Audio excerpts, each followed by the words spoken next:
think you've got what it takes? The challenge will be tougher than ever.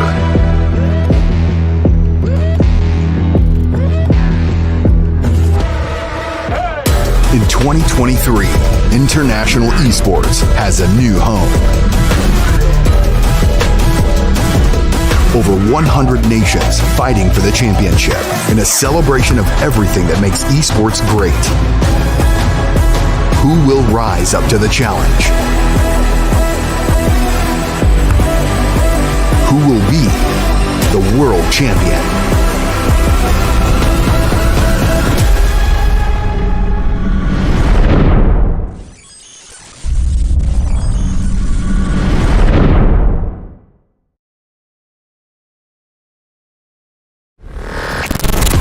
Do you think you've got what it takes? The challenge will be tougher than ever.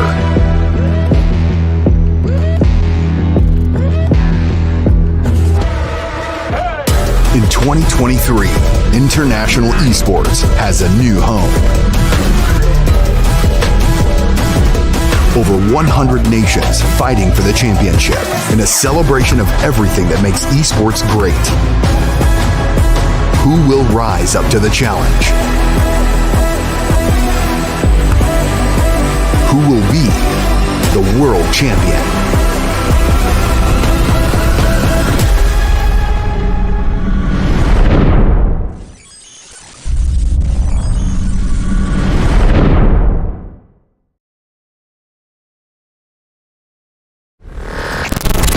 Do you think you've got what it takes? The challenge will be tougher than ever.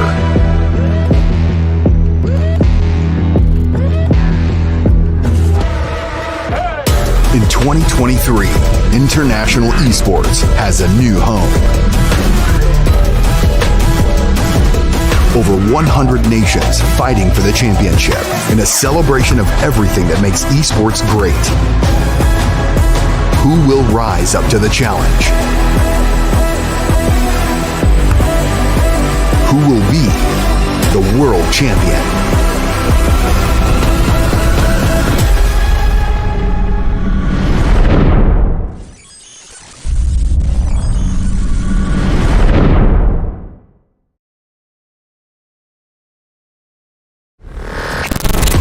Do you think you've got what it takes?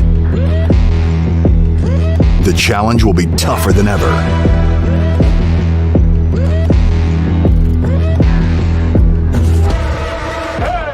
In 2023, international esports has a new home. Over 100 nations fighting for the championship in a celebration of everything that makes esports great. Who will rise up to the challenge? Who will be the world champion?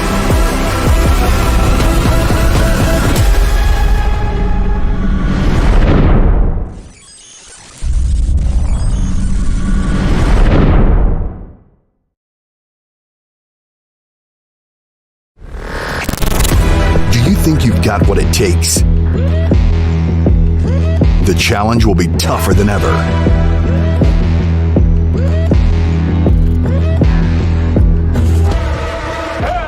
In 2023, international esports has a new home. Over 100 nations fighting for the championship in a celebration of everything that makes esports great. Who will rise up to the challenge? Who will be the world champion?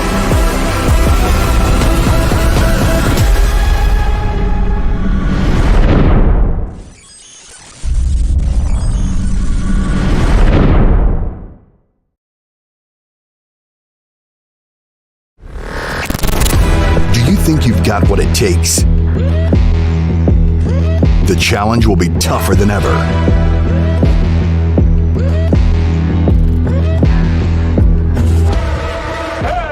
In 2023, international esports has a new home.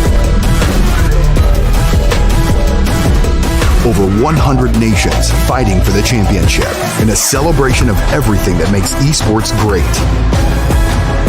Who will rise up to the challenge? Who will be the world champion?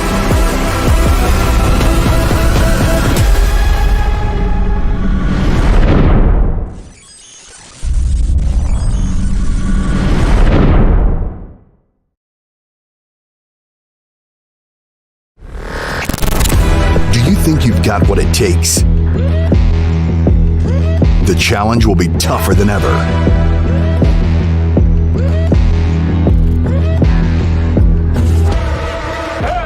In 2023, international esports has a new home. Over 100 nations fighting for the championship in a celebration of everything that makes esports great. Who will rise up to the challenge?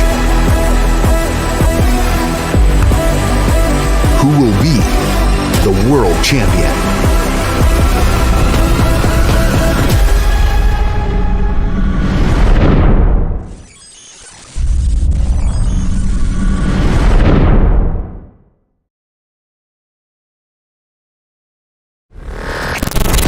Do you think you've got what it takes?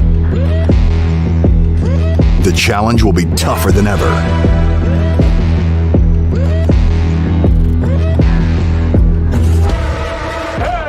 In 2023, international esports has a new home. Over 100 nations fighting for the championship in a celebration of everything that makes esports great. Who will rise up to the challenge? Who will be the world champion?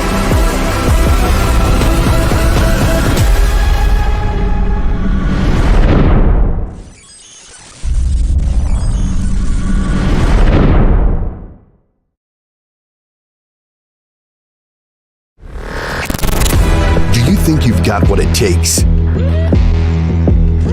The challenge will be. Hello everyone and welcome to the IASI 2023 15th WE Championships, and we are at the semi-finals. We have two semi-final groups who are playing for a prize pool of 15,000 MVR, but that's not the main spot. We have the top three spots. Whoever is getting the champions, runners-up and second runners-up, they are going to go into the national player pool of Maldives, who's going to represent their country at the IASI 2023 qualifiers, which is, if I'm not wrong, going to be held online. So first off, we have Group 1 that is being played today. We have the 4 matches that will decide the top 8 who's going to move into the grand finals, which will be played on 30th and 31st, if I'm not wrong again. And then we have the semifinals 2, which will be happening tomorrow. Another 16 teams who are waiting eagerly to play and go into the grand finals. But before that, before getting into the matches, I think for the moment we have all the teams dropping into their drop locations.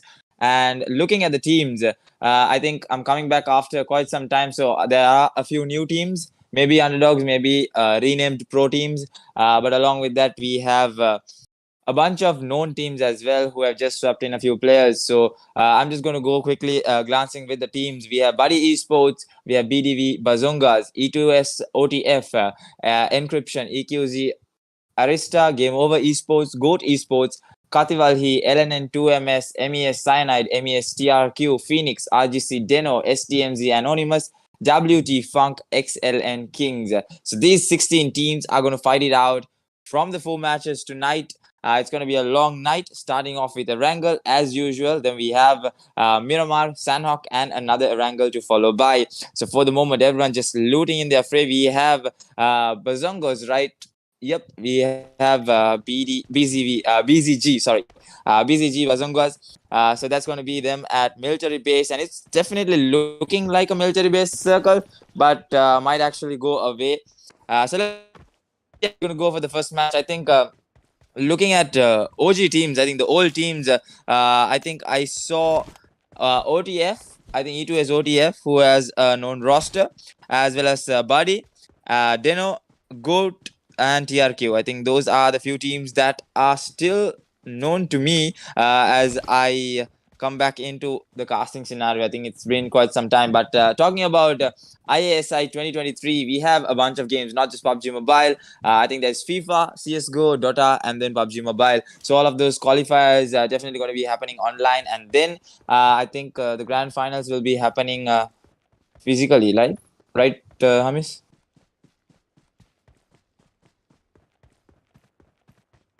All right, so probably happening at Romania. That's going to be a long trip for the boys if they are able to make it through the qualifier. So definitely we'll be seeing who's going to be worthy, who's going to be taking that top spot into representing Maldives into this prestigious tournament, I would say, international tournament. So let's see how it's going to go for them. So starting off, I think we have one team, one girls team as well. That's going to be AST. I think that name is quite familiar as they are also an old team. I think nope, that's going to be, I think, EQZxARISTA, if I'm not wrong. Yeah, it's going to be a new team with Dora, Kairi, Gwen, and Izumi. That's the roster, and they are pretty much loading up shelter. So they are in a good position as well. But looking at the teams that are farther from the circle, it's going to be GAMEOVR Esports, who's all the way in 70. And then we have a bunch of teams who's sitting at Giorgio Pol. We have TRQ, CDS, GOAT as well. So let's see how those teams are going to be coming in with their rotations, making them move through the vehicle rotations. We'll be able to see in quite some time once the circle starts shifting in. So we still have quite some time and some few changes as well. So I'm still getting used to my comfort circle. So I think it's showing stage 1. Yeah, that's the first circle. Yeah, my bad. So it's the first circle. Got 2 minutes on the clock for the circle to shift in. That's going to be the first circle that will be moving in. And we have AST already on the move. They know that the circle A is going to be somewhere shifting in towards Milton Way. So they have just gotten their buggy and they're going to go on the move. They don't want to risk it and take the long shot. So they're just going to keep going and going into the circle. And we have the first knock coming by from BADI from all the other side of the all the other side of the map. That's going to be the second military zone. 2 goes down. Fox and Chana both go down, and now it's going to be a hard time. ENC Cookie and ENC Buys taking those 2 knocks, and Fox and Chana is going to get taken down. Now, Matu coming in from the back end. We'll have to see Tase also just staying there, knowing that there are players there. And AC Dora also going down for the side of Haite, if I'm not wrong, from OTF. And another knock coming by there. That's a beautiful knock coming. Now ENC is in quite some trouble. They lose a player as well. And now Cookie from the far end is the only solo survivor. BADI is taking this fight quite impressively, I would say. Now going for the revive, a quick revive coming. Oh, beautiful nade coming by from Tase. What a nade. And that's going to be a clean team fight. That's going to be 4 kills. And it's going to be only Tase and Matu, the only 2 players who are able to take off those kills. And that's going to be actually 4 kill points coming in for them, but we'll have to see how DENO is going to work their way. It's going to be some hard movements coming in because DENO coming in from the back ends. Now BADI have to play with those two duo players. We'll have to see if they're able to just go in, settle in the circle. But now going on with a full loot, I think they're going to be pretty happy about what they were able to achieve from that fight. So let's see how further can they go in with those 4 kill points. I think that's going to be, I think, very early a team getting taken down. I mean, the first circle not even closing in. Now DENO coming in from the back end, just as expected, just as predicted. Now it's going to be some sort of a trouble situation. Maure from the far end, as you know, Maure taking those sprays with the 3-scope and M416. We'll have to see how his sprays are going to come into that control. He's just watching Tase. He's just waiting for that quick peek, going on with that controlled prone spray. Let's see how it's going to be working in for his favor. But along with that, the rest of team DENO, looking at them, we have Unknown, Orpheus, and Lee. So it's going to be fun to see how they are going to be moving in with their rotations as well. And for the moment, you know, Unknown going on with his amazing rotations, as you all know. We'll have to see how he's going to work his way through this first a match of the semifinals. And looking at the other side, all the way in the other side, it's going to be a lot crowded than usual. I think OTF is doing a splendid job by guarding the bridge, if I'm not wrong. But Aiki does not have the full loot that he needs to go further into the circles. As this first circle keeps shrinking in, we'll be able to see how the teams are going to be moving in. And for the moment, we are looking at the teams of BADI, I think, still now moving into the circle. Yep, Marta decides to move in. He realizes that it's not a worthy fight, and not always a duo versus squad will work in their favor. So in this competitive scenario as well, in this semi-finals, everyone wants to take out the top spot. Everyone wants to qualify into the grand finals. So they're not going to go easy. Let's see how further can they go in. But along with that, we have the circle slowly and slowly shifting in. Unknown getting the knock onto Tase. Tase is going to go down as well. And now it's going to be a long shot. Tase won't be able to get the revive, and he is going to get finished off there. So now DENO already starting their kills. I think with that beautiful spray actually from Unknown all the way from the far end. And now quickly with that Sky trying to get the finish there. I think he should be able to get the finish there. Yep, Tase down towards low HP, 1 HP, I would say. He is going to be bleeding out. And along with that, I think we have Game Over coming in all the way from 70. That's a nice quick rotation coming in from them, from the far end. They are going to be slowly and steadily moving as well. But since the circle shifts in, we still can't be sure that it's going to be a military-based zone. Everyone just predicting themselves that it is going to be a military-based zone. But it's going to be quite interesting if it goes all the way to the other side. That's when everyone will have to start moving in. DENO, I think, in a pretty good position in terms of that. They can move in towards both the islands. It's going to be the main island as well as military base. They are in a good control position for the moment. So quick, amazing calls coming in from Unknown. So let's see how further can DENO be moving in. But along with that, 15 teams, remaining 55 players on the map, we'll have to see how and who is going to get that first G container. That's going to be a whole lot of morale, a whole lot of boost coming in from them. So we'll be able to see what sort of an action is going to come in from them as well. But along with that, I think everyone who is watching the YouTube live stream, definitely share it up and get your friends and family to subscribe, as well as share the stream in your known PUBG Mobile groups, because this is one of the major qualifiers, I would say. Yeah, IASI, sorry, my bad. IASI 2023. That's the 15th WE Championships. We are going to be seeing, I think, the first ever international tournament for this year. So representing Maldives is going to be real prestigious for them. So let's see who's it going to be. I mean, from the prize pool of players, I think, if I'm not wrong, it's going to be a mixed team. That depends, I think, on the selection committee. I don't know how does it work, but those top 3 teams will be eligible to form the national team. That's how it's going to be working. So let's see how it's going to be.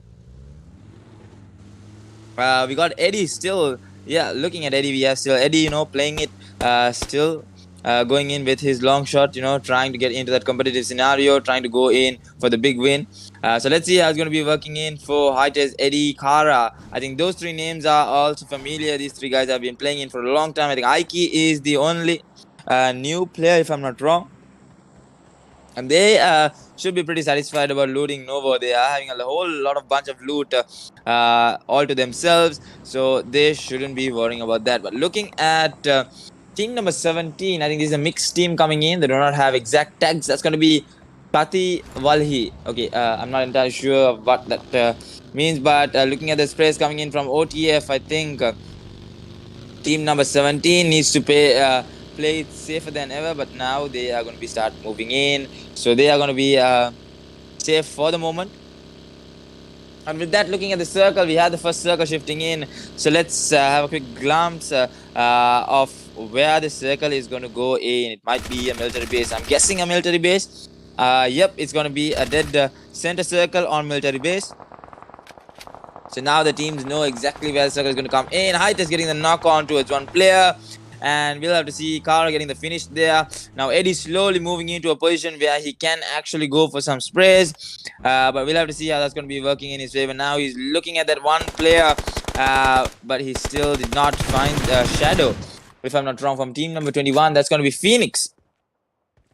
So Phoenix Shadow still not visible. Now going in with that nade. 2 kills already on towards Hightes. And with that, we have team number 17 also slowly moving in.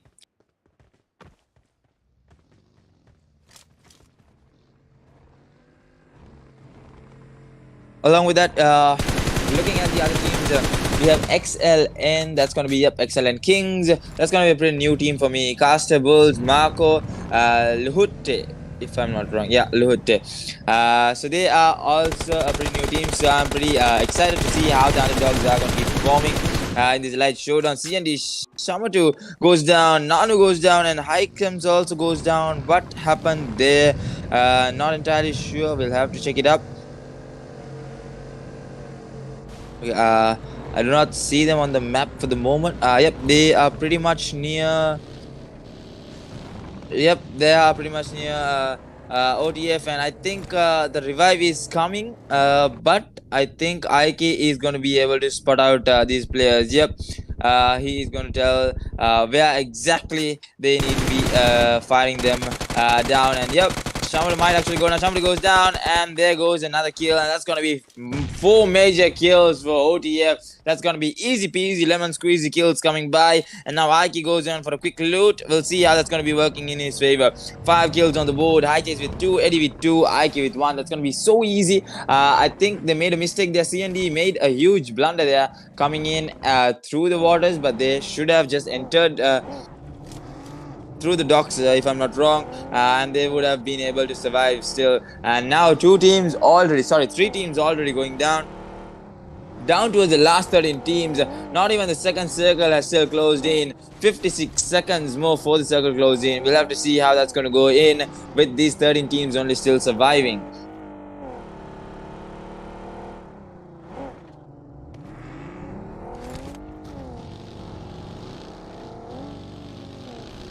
And then Marco getting that knock onto his Ike from out of nowhere. From where did he come? Let's quickly move in towards Marco, and it's going to be excellent. Marco, he's going to be able to spot out the players of OTF, if I'm not wrong. They are going to be having a time right now. I think the team of XLN, if they can move, that's going to be Kings. Yep, XLN Kings. If they're able to move in slowly and steadily, I think they'll be able to take down OTF at this point. So moving in now, XLN Kings slowly coming in towards the close, towards the side of OTF. The smokes are there. Now they'll have to make a quick move. I think Eddie quickly getting the vehicle, trying to move in, but he does not have the exact spot to move in. But they have that tiny hill for cover. So they should be able to work with it. And with that, we have the second circle also closing in, coming down to the last few moments of this first wrangle game. We'll have to see who's going to go in for that big winner-winner chicken dinner and how the tables are going to turn. And it's not all about the winner-winner chicken dinner. It's much as placement points and kill points as you can get. It's going to be pretty hefty on that top 8 spots. And all you need is the top 8 spots to move into the grand finals and then come up with your own strategy on how you are going to be playing this. And with that, we are moving in towards 2MS, who is out of the circle, way out of the circle. That's going to be team number 18. That's going to be LN and 2MS. So 2MS coming in towards the circle. I think they'll have a hard time once the circle closes in. It's going to be a lot of damage coming in towards their health. Let's see how they're going to be moving in. And along with that, we have CDS also, who is coming in with a fancy boat. We have 2 players. That's going to be... Sorry, 3 players. Yeah, we have CDS Phoenix. We have CDS 007 and... Fixen, if I'm not wrong. Sorry, Zion, if I'm not wrong. And that's going to be team number 24. That's going to be WTFUNK. And along with that, now DENO slowly and steadily coming towards the close. So DENO, I think they are playing in for that placement. They won the chicken dinner badly. So I think for the moment we have XLN Kings, who is a team to watch out for. But along with that, we have OTF as well and Team DENO as well. So what are the other teams going to do? I mean, if the other teams are able to get that chicken dinner, it's going to be definitely an underdog chicken dinner. And by me saying underdog, it's going to be a new team actually, in my case, in my point of view. I mean, a lot of these teams might be already playing the top spot. I mean, I saw recently it was an LNN team who got the champions title, if I'm not wrong, Hamis. Yeah, it was an LNN. Yeah, it was an LNN team who got, so a lot of underdog teams coming on top right now. So it can be anyone right now who is getting that chicken dinner. But for the moment, I'm just looking at the teams that have gone on for the kills. That's going to be DENO, OTF, and XLN. So let's see how it's going to go in their favor. And right now, OTF has the highest number of kills. There's going to be 5 kills from this map. That's going to be 1 team and 1 solo player. So let's see if they're able to get down more kills and come up with the chicken dinner. Oh, looking at that circle shift.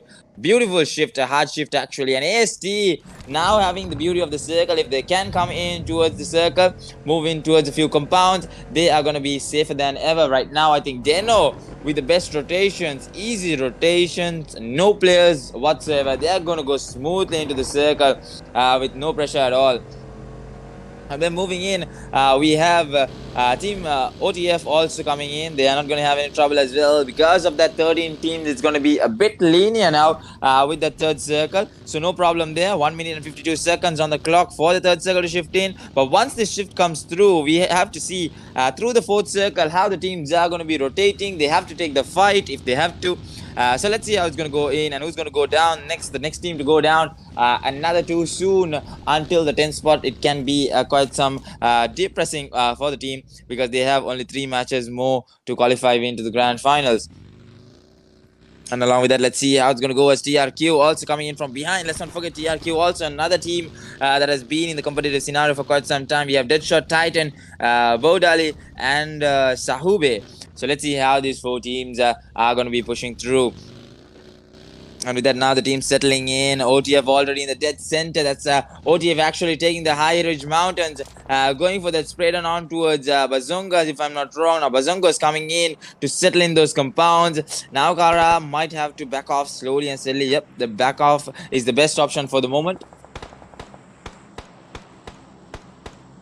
And with that, we have Phoenix Shadow, who might actually be able to take down an entire team. Not entirely sure that's going to be working in. He is watching out Kings right now. One goes down. Baby actually getting that knock on towards one player.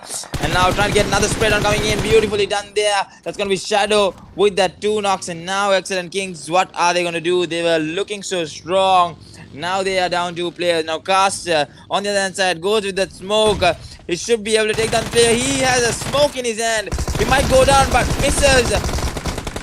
What was that? And now Phoenix coming in for that rush on towards XLN, going in for that Eagle View. Let's quickly move into that Eagle View again. Another player goes down. Lahute goes down. Marco, the only player remaining. Game over coming in from the back ends. This can be actually crucial for XLN Kings as Marco going to be the only remaining player. Baby getting that quick revive coming in. Now game over, being able to take that 1 kill. I think that's going to be a kill stolen.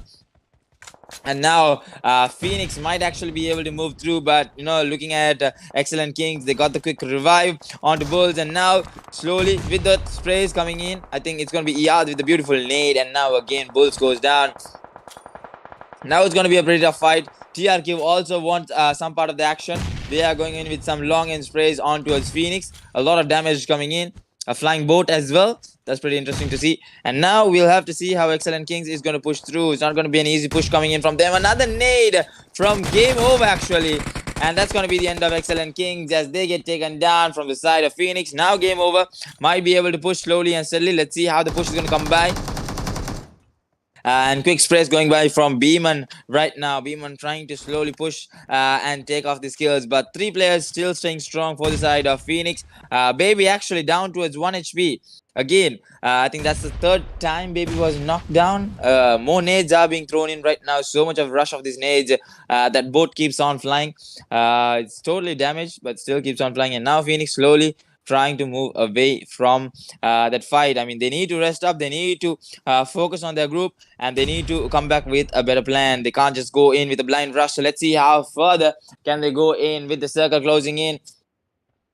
We have the 3rd circle as well closed in. And now coming down to the 4th circle, DENO is going to have the most of it as well as OTF. So these 2 experienced teams somehow managing to get that circle. And with that, we'll have to see how the plays are going to go coming by. And 2MS on the other hand side. I think Toxic getting knocked over there. That's going to be team number 18. That's going to be LN and 2MS, another team from LNN, if I'm not wrong. Yep. No, that's going to be the same team. LN and 2MS. Toxic getting knocked there. I don't think he'll be able to get the revive.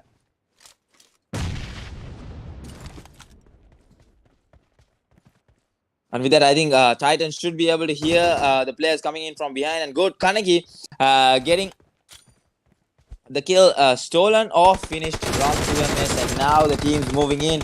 We'll have to see from these 12 teams who's going to come into that top spot right now. We have AST. We have 2 players from AST, the girls team. We have Gwen and Kyrie, will have to, play the edge of the circle. For the moment, they're doing a splendid job trying to get those placement points. But let's see how further can they go through. And with that, we have Team Anon, if I'm not wrong. Yep, team number 23. That's going to be SDMZ Anonymous. So we have a Team Anonymous over here. Let's see how are they going to be playing this off as well. They are trying to move in towards the circle. But I think they know that there is that one player who can cause a lot of trouble when they start rotating in. So I think they're trying to take him down and then, reduce the terms of the risk and then move into the circle. But let's see how it's going to be, as we have 17 seconds for the fourth circle to close in. And then coming down to the last and final moments of this circle, we'll be able to see what sort of an action is going to be built in.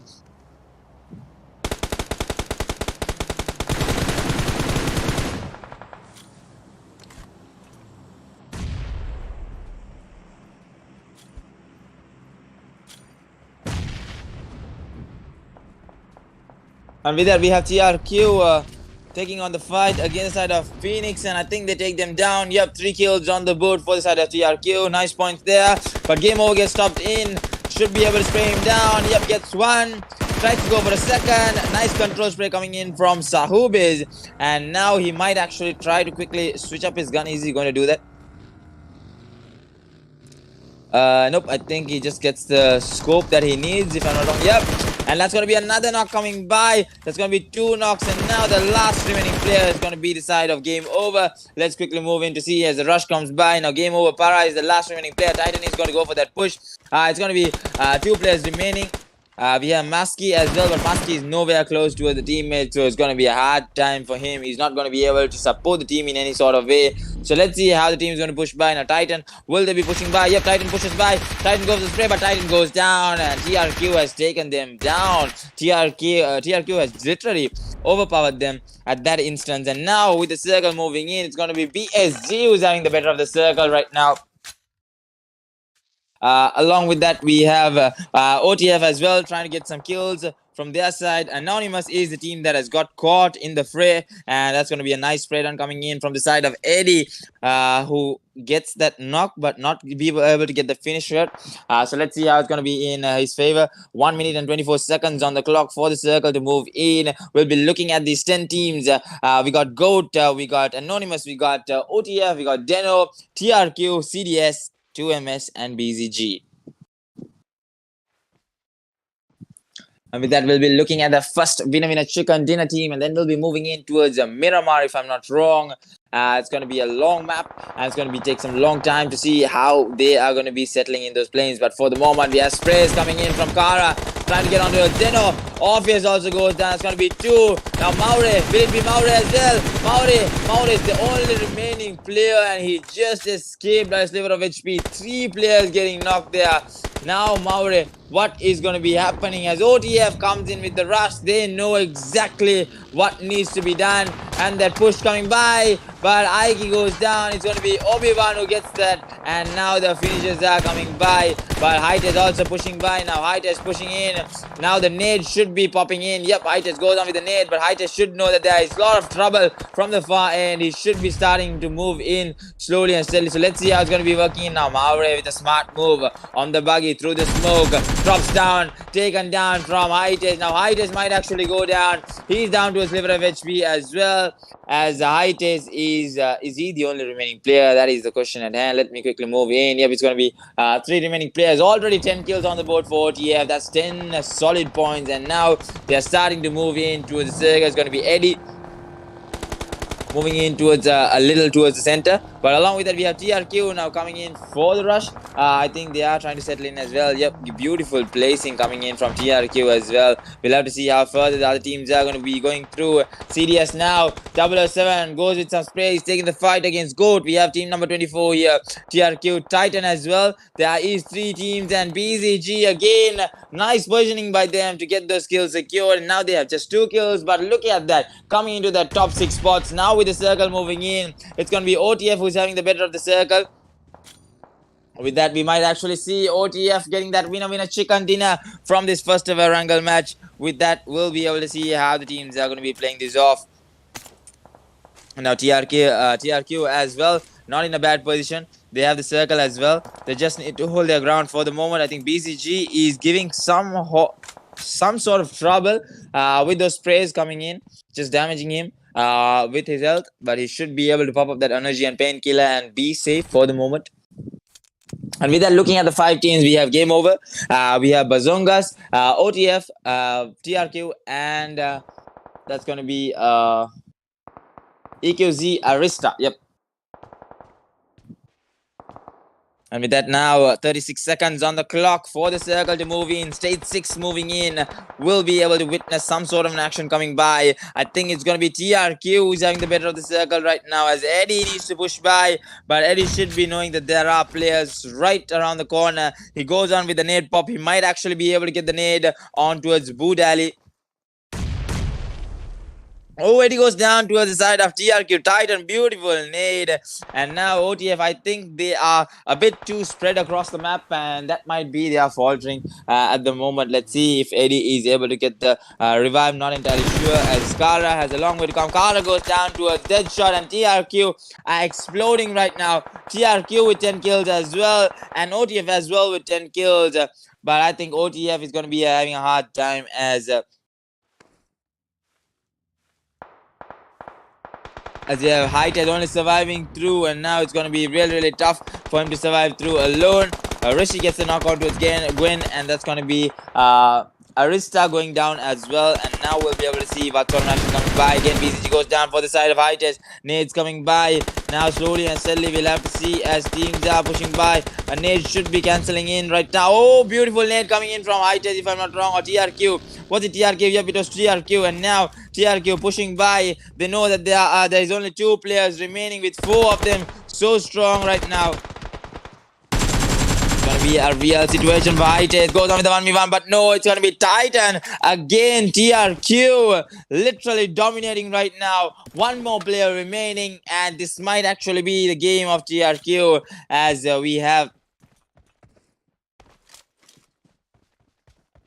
Yeah, apparently it's going to be Game Over Maski, who's going to be the player who's remaining. So it's going to be fun to see how he's going to be taking down that 1 versus 4. Let's see if he's able to clutch it out. And right now the team just rushing in. They do not know exactly where he is. So let's see how it's going to go in his favor.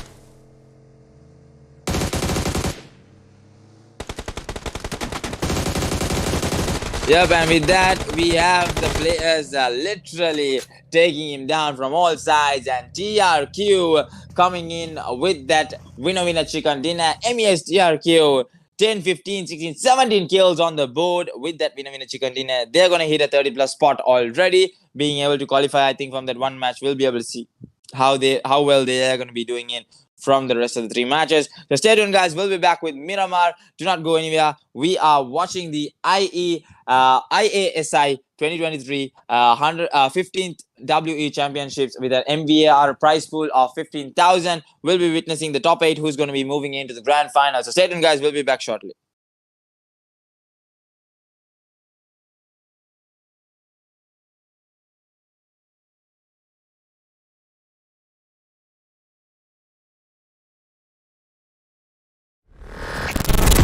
Do you think you've got what it takes?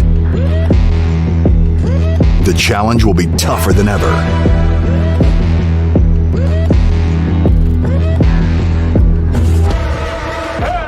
In 2023, international esports has a new home. Over 100 nations fighting for the championship in a celebration of everything that makes esports great. Who will rise up to the challenge? Who will be the world champion?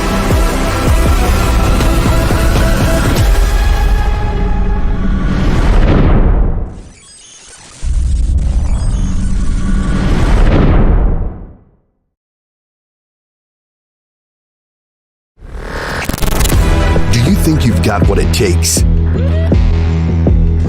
The challenge will be tougher than ever.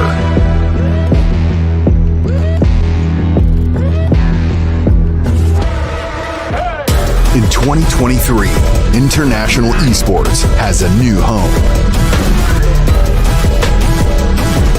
Over 100 nations fighting for the championship in a celebration of everything that makes esports great. Who will rise up to the challenge? Who will be the world champion?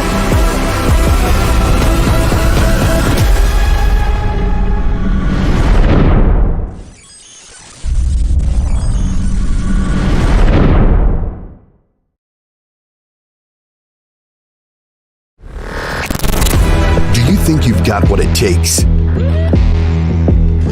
The challenge will be tougher than ever.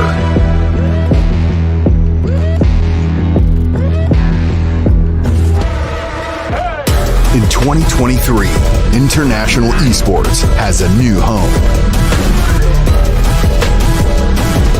Over 100 nations fighting for the championship in a celebration of everything that makes esports great. Who will rise up to the challenge? Who will be the world champion?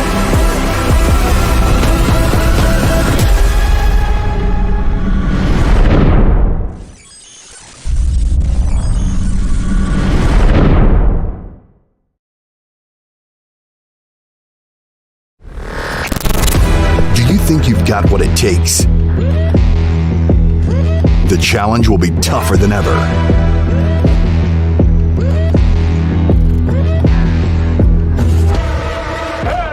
In 2023, international esports has a new home. Over 100 nations fighting for the championship in a celebration of everything that makes esports great. Who will rise up to the challenge? Who will be the world champion?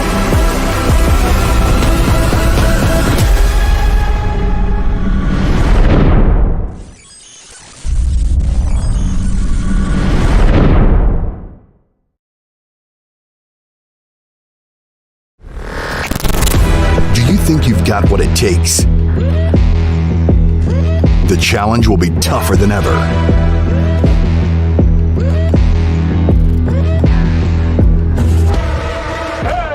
In 2023, international esports has a new home. Over 100 nations fighting for the championship in a celebration of everything that makes esports great. Who will rise up to the challenge? Who will be the world champion?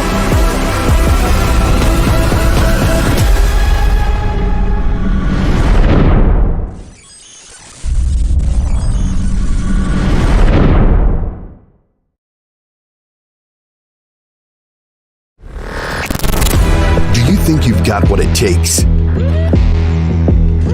The challenge will be tougher than ever.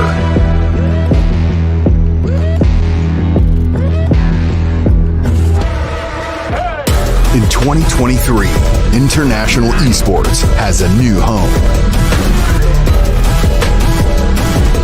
Over 100 nations fighting for the championship in a celebration of everything that makes esports great. Who will rise up to the challenge? Who will be the world champion?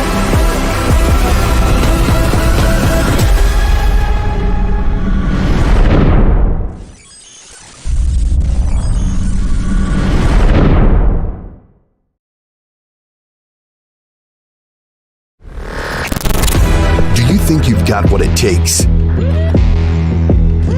The challenge will be tougher than ever.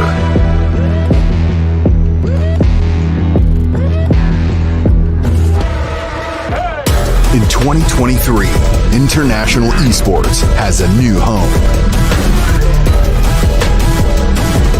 Over 100 nations fighting for the championship in a celebration of everything that makes esports great.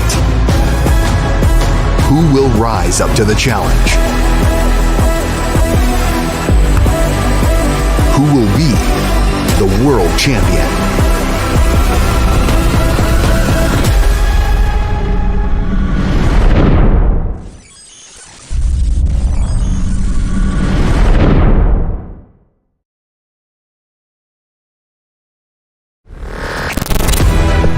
you've got what it takes?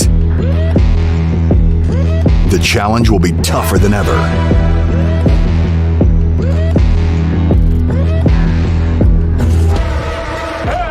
In 2023, international esports has a new home.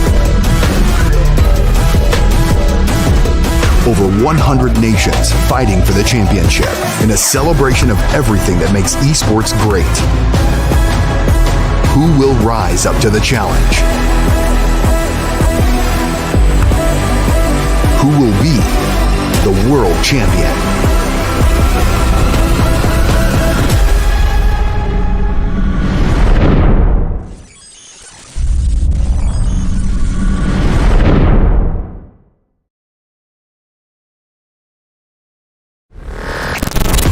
Do you think you've got what it takes? The challenge will be tougher than ever.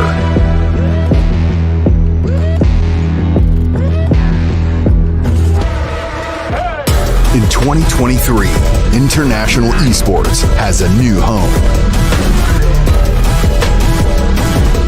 Over 100 nations fighting for the championship in a celebration of everything that makes esports great.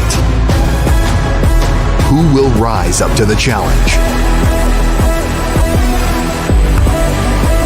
Who will be the world champion?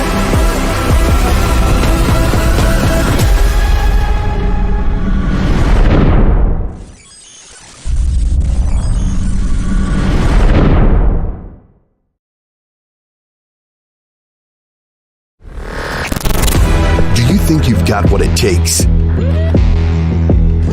The challenge will be tougher than ever.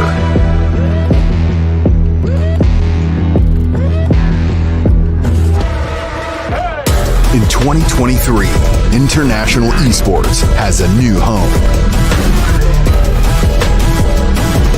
Over 100 nations fighting for the championship in a celebration of everything that makes esports great.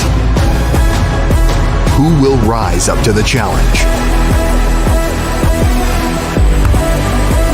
Who will be the world champion?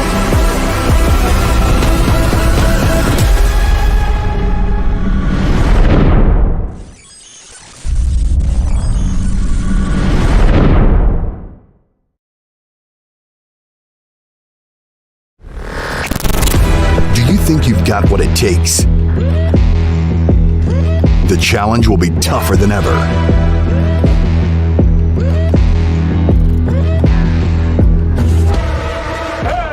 In 2023, international esports has a new home. Over 100 nations fighting for the championship in a celebration of everything that makes esports great. Who will rise up to the challenge? Who will be the world champion?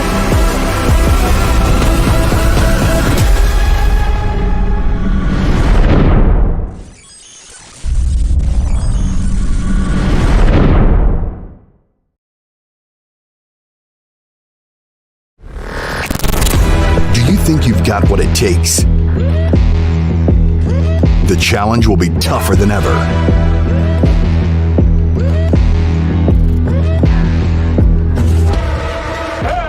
In 2023, international esports has a new home.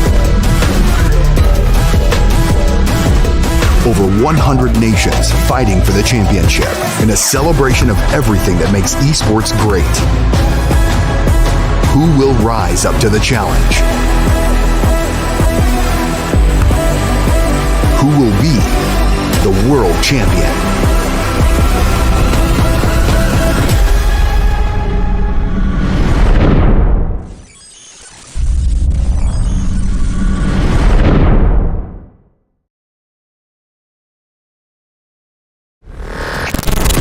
Do you think you've got what it takes? The challenge will be tougher than ever.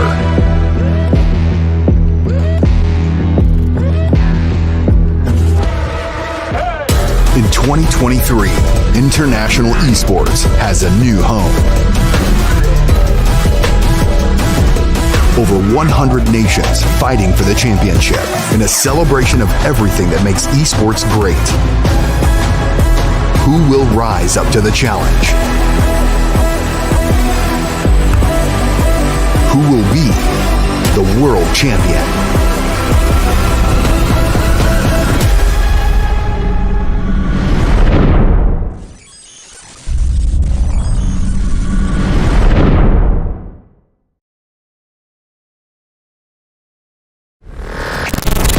Do you think you've got what it takes? The challenge will be tougher than ever.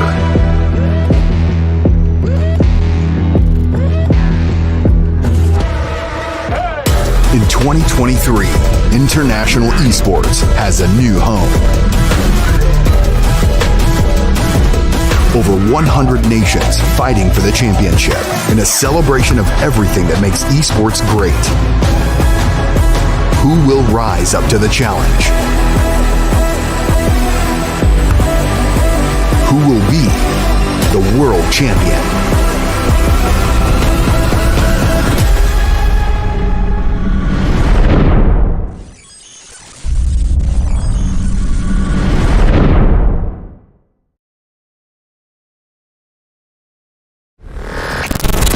Do you think you've got what it takes? The challenge will be tougher than ever.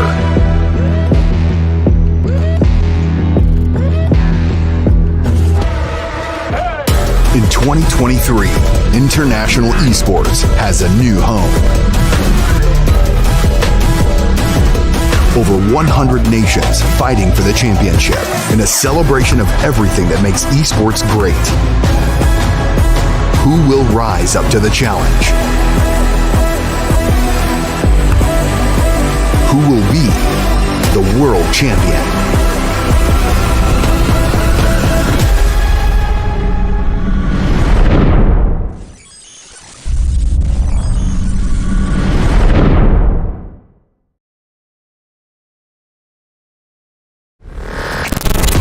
Do you think you've got what it takes? The challenge will be tougher than ever.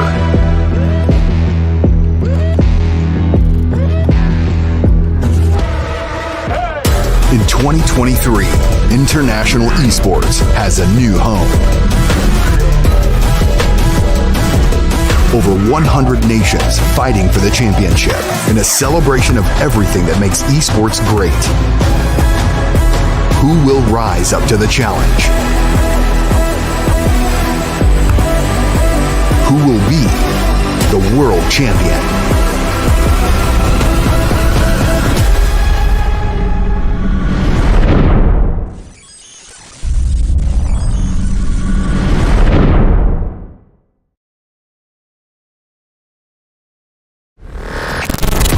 Do you think you've got what it takes?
Hello everyone, welcome back again. We are here with we'll be looking at the IASI 2023. We are at the semi-finals. We'll be able to witness who's going to be in the top 8 spots. Right now, we had the first match, Wrangle, that finished in a bang in military base, and it was none other than TRQ. Again, another top team from Maldives who was able to show us multiple tournaments their consistent performance. And right now, we'll be able to see if there's going to be a new team who's going to take up the top spot, or will it be another team who's going to be able to clinch it. And right now we have the first circle already towards Montinueno, almost towards that fray. We have DENO, we have BCG, and DENO always having the circle right now. Might be tricky, but we'll see how it's going to go in their favor. And we have Buddy Fox as well getting the monster truck, and that is definitely a new addition. And since I'm back after a long time, I think I'm not entirely sure when they introduced the monster truck in Miramar. But then, yeah, it's going to be interesting to see how the teams are going to be start moving in. Might be pretty much easier to move in with the monster truck through those plains, through those mountain hills. I think the monster truck was pretty much available only in Livik, and now it is there in Miramar. So it's going to be pretty interesting to see how the teams are going to be moving in through those mountains, through those open spaces. It's all about that sniper. It's all about that bolt action and sniper rifle action. So let's see how it's going to go in. And as we know, I know a few players who are pretty good, who are pretty solid with that sniper rifle and sniper. So let's see how it's going to go in once we come down to the final few moments. 2 minutes on the clock for the first circle to shift in. Right now, everyone just looting in. And we have some teams who are furthest away. I think we have LNN2MS, CND, and we have Excellent Kings. So looking at Excellent Kings, CND, and a few other teams who got taken down early on, I think they have a lot of catching up to do, and this might be their moment. I mean, one match can actually make an equal difference. So right now, I think if my calculations ain't wrong, it's going to be TRQ, the only team who's at that top spot with 10 plus kills. I think that was 17 kills that they had, and it's going to be a chicken dinner. So that's going to be almost matching up to 30 plus points. But the rest of the teams, if we look at the rest of the teams on to that top 8 spots, the rest 7 teams. Oh, Height is getting the knock on towards BADI Chana. That was not expected, and that might be a kill confirmation coming in from him. Yep, that's going to be a kill confirmation. BADI again. Not the best of matches. We have Ibuko, we have Matu. So let's see what is going to be the situation. And it's going to be too soon. Rifaz, Eddie, and Haites. So I think this is pretty much the whole team right now setting up their line. And we have Rifa getting in the Mini 14 and the Tommy. So let's see how it's going to go in their favor. And now we have Buddy Matu trying to get some tap shots onto the side of OTF, but I think that's not going to be the case right now. He should be just backing off and, trying to play the circle. But let's see what the call out is going to be for the moment. We have 40 seconds on the clock for the first circle to shrink in.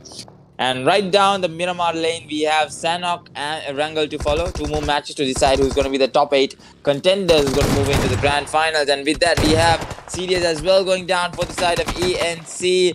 Quickly moving in to see what is happening there. That's going to be WTFUNK, if I'm not wrong. Yep, it's going to be Zion who's going to get that kill confirmed. That's going to be 1 kill, and it's going to be Bize who is going to go out of the match. Is going to get taken down and, finished off instantly. And now it's all up to CDS 007. I know it's up to Cookie, Ahupo, and it's going to be Nero. So let's see Ahupo coming in from the far end now, slowly and steadily trying to move in towards the compounds, but not going to be an easy call.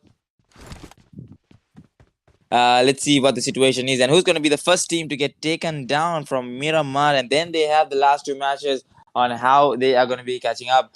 So let's see how further can they go in with their matches.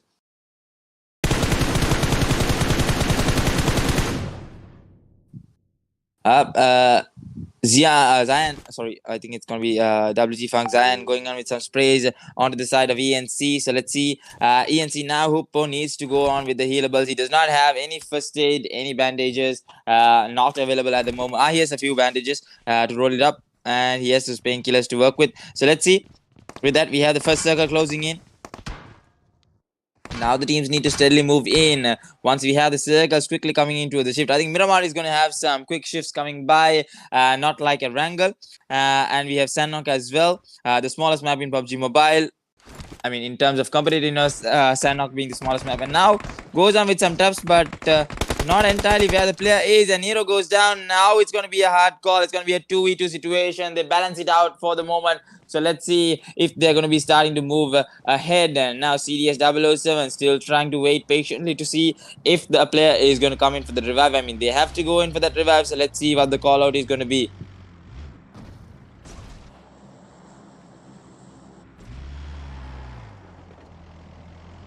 Yep, it's actually going to be a Hooper who is going in with some long rotations to get the revive done. But I think Cookie, nope, Cookie is not there. So now they should be able to get the revive. Yep.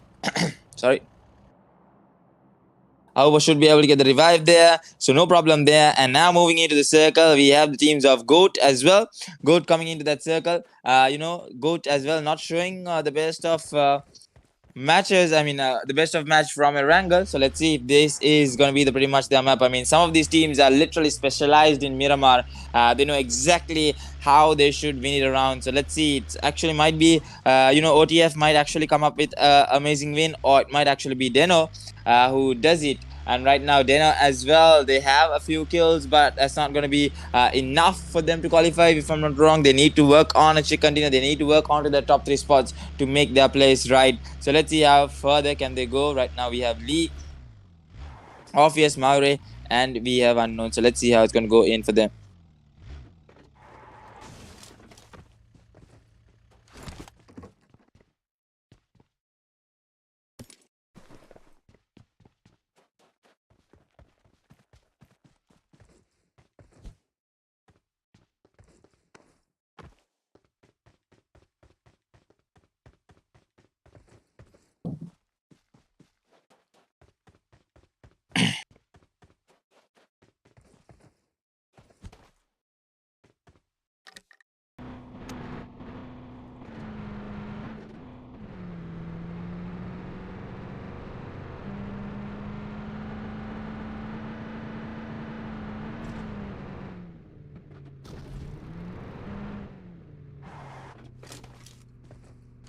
So yeah, with that, we are almost down to the first circle, closing in 1 minute 30 seconds for the second circle to shrink in. I mean, to start shrinking in. With that, we'll be able to see how the teams are going to start moving in. For now, I think almost all the teams are coming into that center position. We have Pecado left out, but the rest of the spots, those high hill mountains where they can easily get that sniper rifle and sniper shot done by, I think they are pretty much holding that high ground right now. It's going to be BZG Bazongas getting the right spot at the right time. So let's see how further can they work by.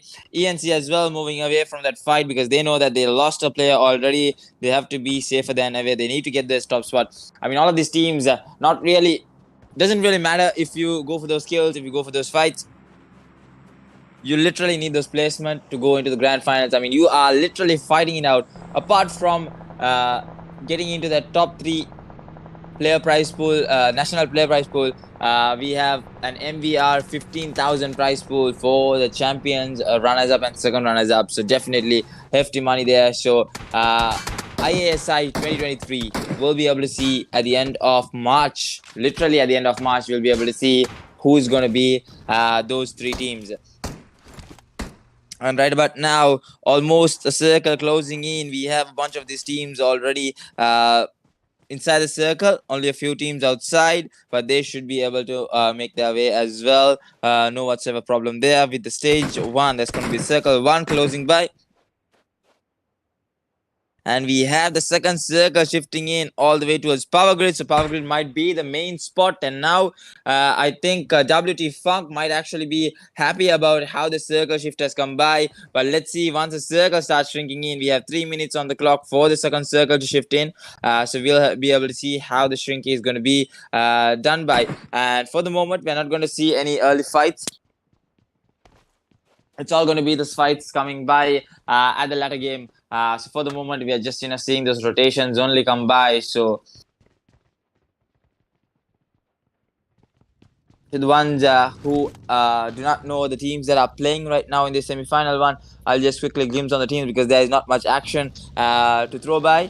I'll be coming back into the action once the circle shrinks in and once we see non-stop action coming in from all sides of these teams. Still 16 teams, still all 16 teams still alive. So that's a good sign, I would say. We're going to see a lot of action in this last teeny circles. And with that, looking at the slots of Group 1, we have BADI ESPORTS, the all-known BADI ESPORTS. We have BDVZ Bazongas, E2SOTF ENCRYPTION, EQZxARISTA, GAMEOVR Esports, GOAT Esports, KATHIVALHI, LNN2MS, MES CYANIDE, MES TRQ, Phoenix, RGC DENO, SDMZ Anonymous, WTFUNK, XLN Kings. So a lot of pro teams as well as underdog teams right now fighting for that top spot. I mean, we have new players as well coming into the PUBG Mobile scenario. So maybe they might be one of your top teams. So let's see. For the moment, still closing in that circle. It's a long way to go. Almost up till 1 minute for the second circle to shrink in. So we'll be able to see how that action is going to be paying the way.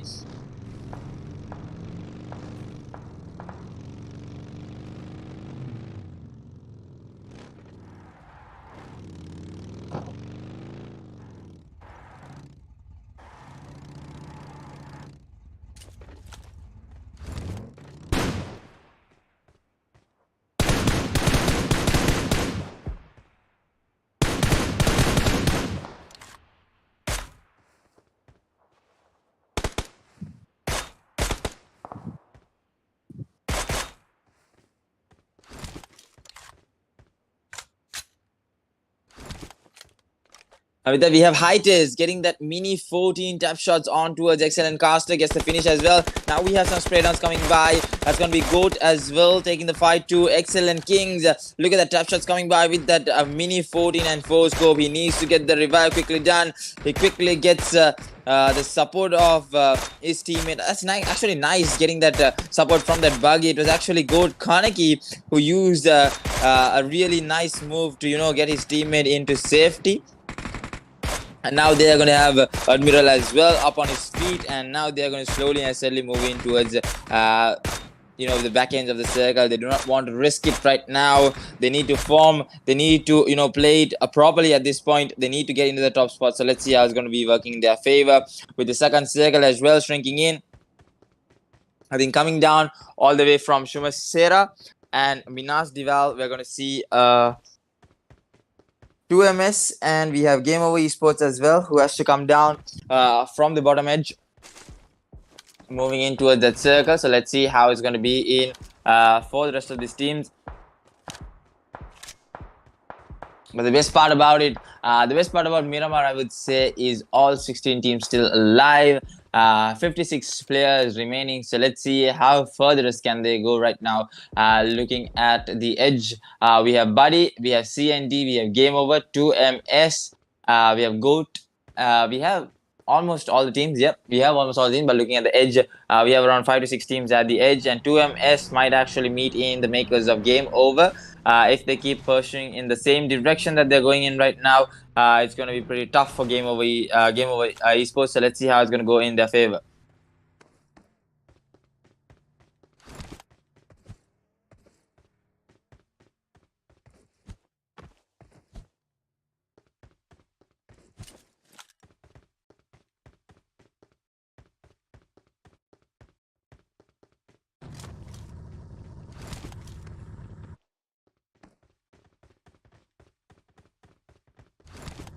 I think GameOver Bhim gets a nice knock there on towards LNN2MS Cloaks.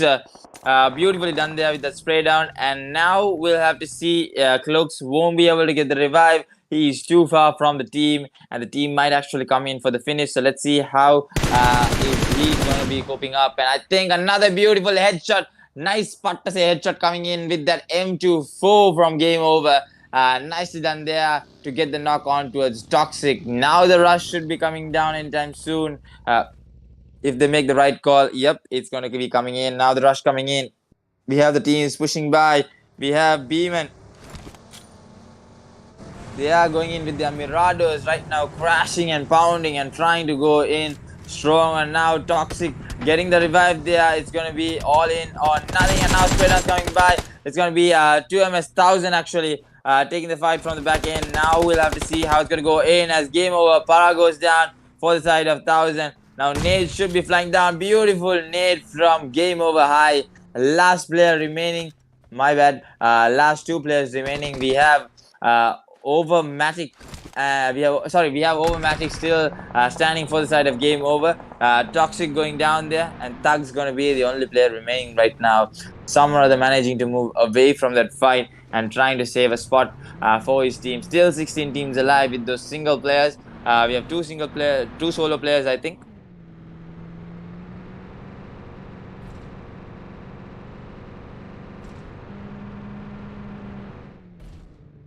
And with that, we have the side of EQZxARISTA. Yep, I'm still getting used to this name, so sorry about that, guys.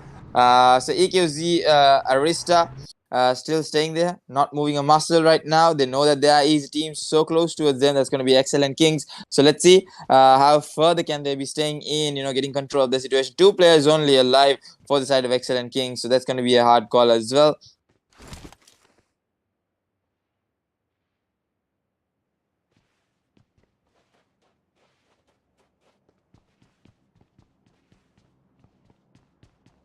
With that, we have the third circle on towards the close. 40 seconds on the clock for the third circle to shrink in.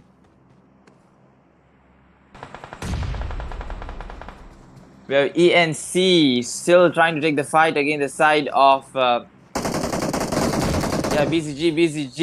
Munni getting the knock on towards Anonymous. And now they'll be starting to push through. Nero might actually be able to take the fight. No, he goes down as well. Beautifully done by Munni to get those two crucial kills. And might be the end of ENC, but ENC goes down. Cookie as well goes down. Last remaining player for the side of ENC. Now it's going to be the toughest call. They do not know where exactly the last player is. So let's see all of them rushing by.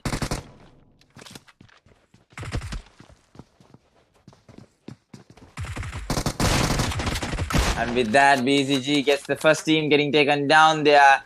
And now BCG with those 3 kills, they're going to be really happy about it. So let's see how further can they go by with BCG. Yusuf actually having the Mini 14 as well as DBS. 2 interesting combinations. Now gets the M416. So should be able to work his way.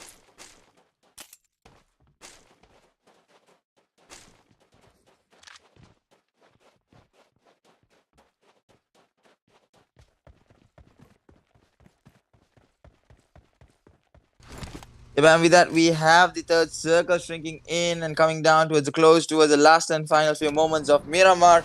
With that, we still have DENO, not much getting into action, waiting till the last few moments to show what they are really made of. But we'll have to see right now a lot of underdog teams putting a lot of pressure for these teams, trying to get those kills secured. Now, Bazongas on the other hand side, 3 kills secured.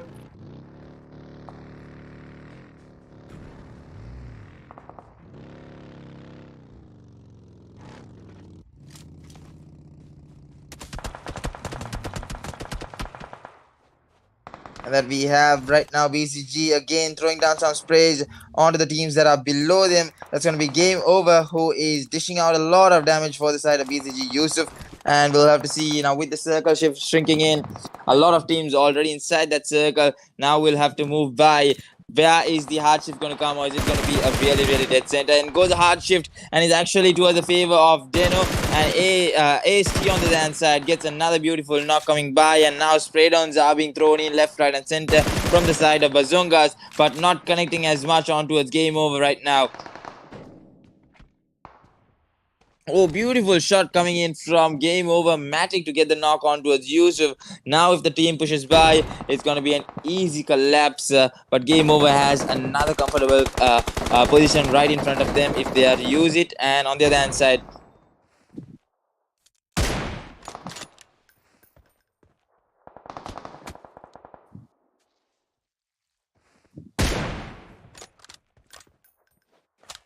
Yep, along with that, we have the last 15 teams alive in this tiny circle with 1 minute to go for the fourth circle to close in. We'll be able to witness who is going to get that second chicken dinner. TRQ, I still did not see much action from TRQ. I think TRQ is playing it safer than ever, and in the last final few moments, they are going to go all in. And right now, they lose a player. They lose BDVZ as well. So let's see how the rest of the team is going to be working their way. DENO unknown getting a knock on towards Phoenix. So I think Team DENO is also going to get in some kills secured under their belt. So let's see how it's going to work in for them.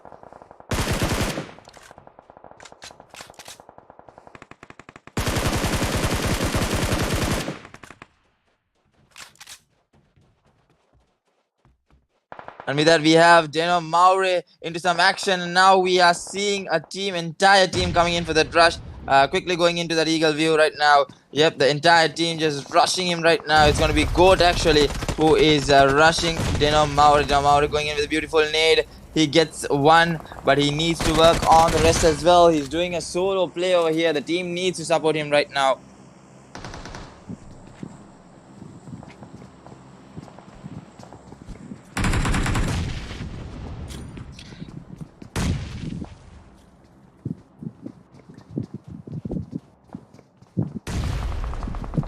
Yep, and with that, so many nades have been thrown out. A beautiful net coming in there. Kamaki goes down. Now the team is here. The entire team is here. It's actually a 3v2 situation. More nades are being thrown in from all sides, from all directions right now.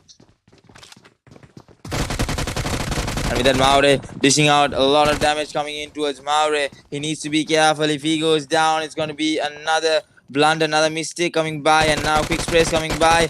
And it's going to be down towards 1 HP again.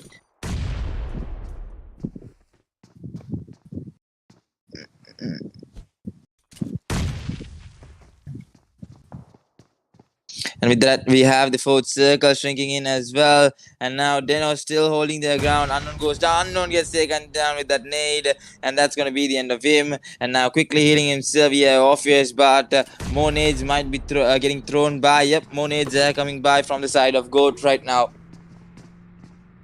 OTF on the other hand side are racking up their kills right now. And now we have the side of GOAT actually, who is backing out for the moment because of that Molotov. And now smokes are being thrown in from all sides, from all directions. As DENO has the last two players remaining, it's going to be Orpheus and Maure.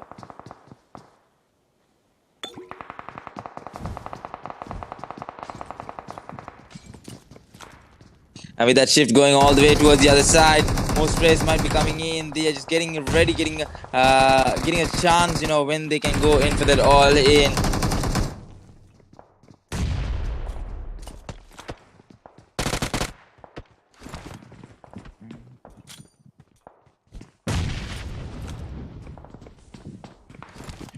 Yep, and with that, looking at the circle, with just 54 seconds to go, more tap shots coming in from the side of GOAT, but not being able to take down DENO right now. DENO holding their ground along with the side of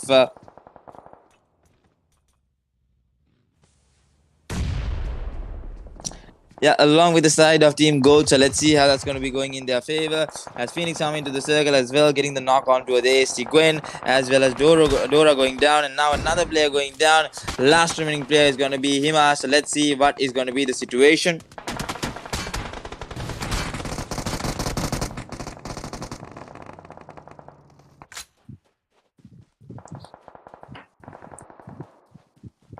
And with that, we have a bunch of teams now starting to move in slowly and steadily into this fifth circle with just 8 seconds to go. So much of damage coming in for the side of Hima. Now getting a quick revive there in the not in the best of spots, but that should be working in their favor for the moment.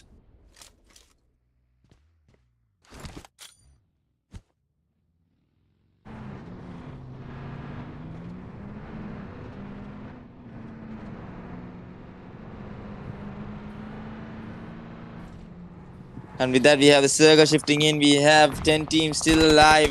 And again, Anonymous getting the knocks on to BZG. I think BZG gets taken down there. And now we are down to the last top 9 teams.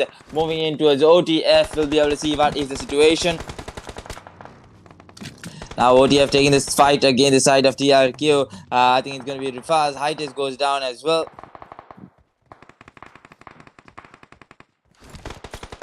And Now it's all down towards Eddie and Rifaz. So let's see what is going to be the situation as Too Soon gets finished off there. Now smokes are being popped in, but we'll have to see as the team starts moving in. Now with 1 minute and 12 seconds to go, with the circle shifting in, it's going to go all the way towards the tiny teeny circle. With more smokes coming by from the side of Rifaz. I think he is trying to play the placement game over here.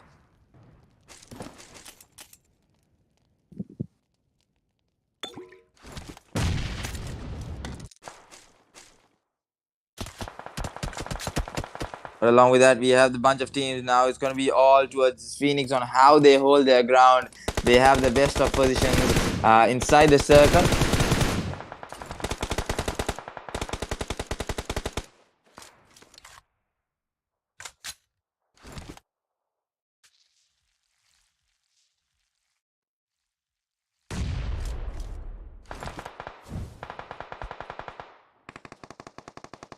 So along with that, we are down to the last 8 teams, and now coming down 17 seconds on the clock for the teams to start moving in. Now we have the side of DENO, who is making their way into the circle, but they know that there are teams behind them. It's going to be only 2 players remaining, Orpheus and Maure. So now with the rush coming by, we'll have to see what the situation is.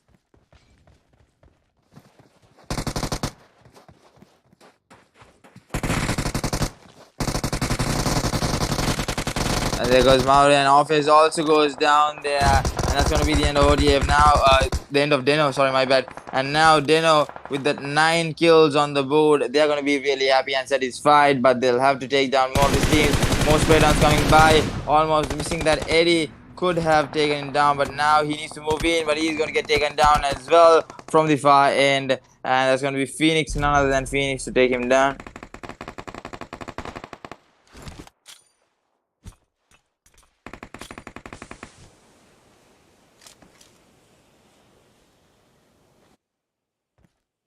And with that, right now, Rifaz is holding the fort for the side of OTF, who needs to hold his ground as much as possible, with Goat still surrounding him. I think there's 2 players still around him who knows exactly where the players are, so they'll have to work with that for the moment. GAMEOVR popping all that smokes, trying to survive as much as possible. Last 4 teams alive. Last final few moments. Another spray down coming by from the side of GAMEOVR. Beautifully done there. Gets the kill secured as well. Nicely done there. And now we are down to the last 2 teams as well. Sorry, we are down to the last 4 teams as well. Last 2 actually remaining from the side of...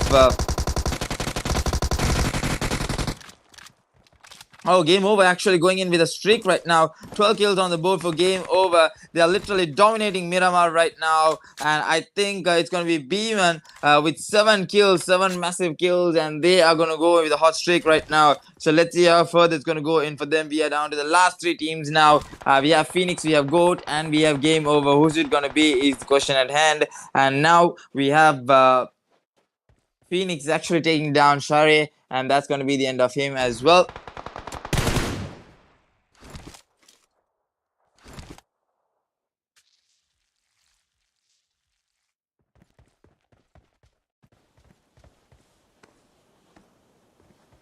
And with that, now we have the circle closing in slowly and steadily. It's going to be 2 players from the side of Phoenix. Phoenix Shadow goes down for the side of GAMEOVR Para. And that's going to be the end of Phoenix. And now we are down to the last 2 teams.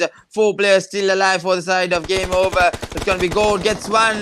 Tries to go for the second. But no, he goes down as well. And the winner chicken dinner coming in all the way towards GAMEOVR. What a game. What a show coming in from them. And it's going to be Beeman, the MVP, getting 8 kills from that solo match from Miramar. I mean, he has literally dominated, and we'll be able to see how further are they in the points table as well with the last match considered. But stay tuned, guys. We'll be back with Sandknock, the 3rd game for tonight, and then we have one more. We have Erangel as well, so stay tuned. It's going to be a long night, but it's going to be a worthy night. We'll be able to witness the top 8 who's going to move into the grand finals.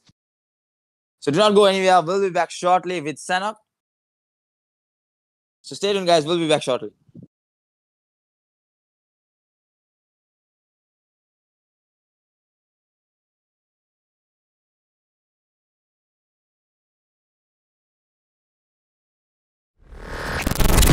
Do you think you've got what it takes? The challenge will be tougher than ever.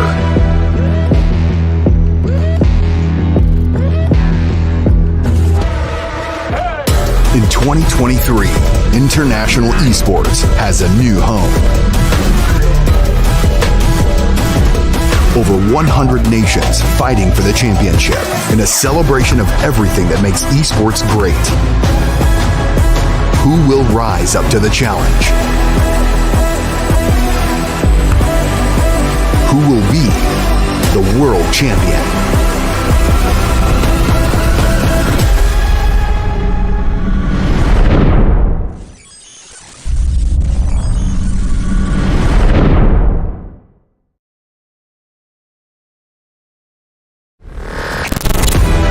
Think you've got what it takes? The challenge will be tougher than ever.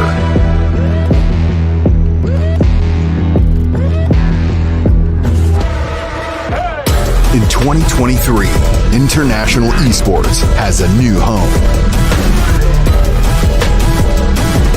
Over 100 nations fighting for the championship in a celebration of everything that makes esports great. Who will rise up to the challenge?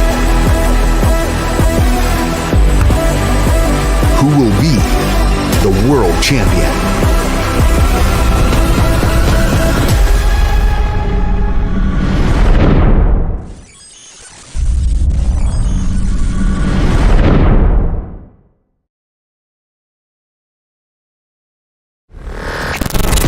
Do you think you've got what it takes? The challenge will be tougher than ever.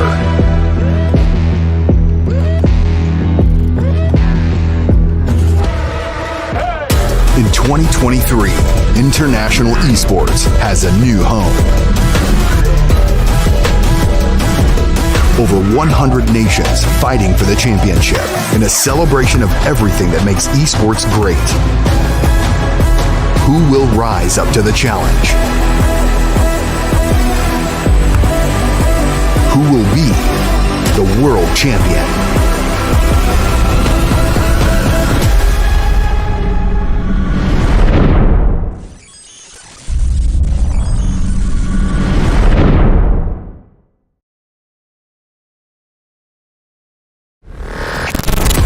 Do you think you've got what it takes? The challenge will be tougher than ever.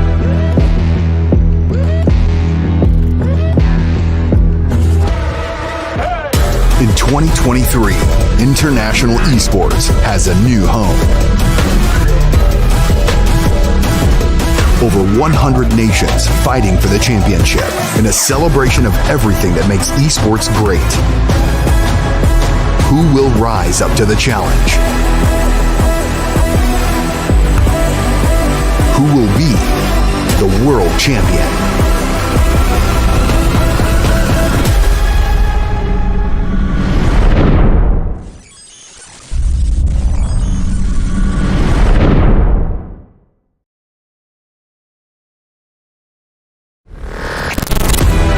Think you've got what it takes? The challenge will be tougher than ever.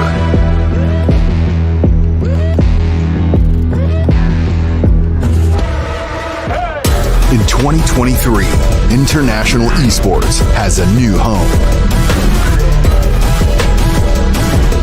Over 100 nations fighting for the championship in a celebration of everything that makes esports great. Who will rise up to the challenge? Who will be the world champion?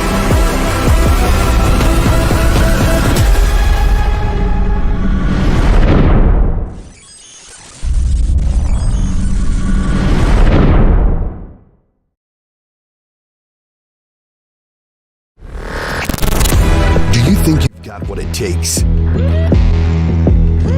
The challenge will be tougher than ever.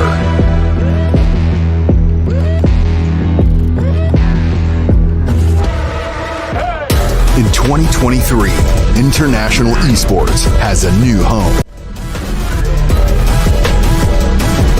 Over 100 nations fighting for the championship in a celebration of everything that makes esports great. Who will rise up to the challenge? Who will be the world champion?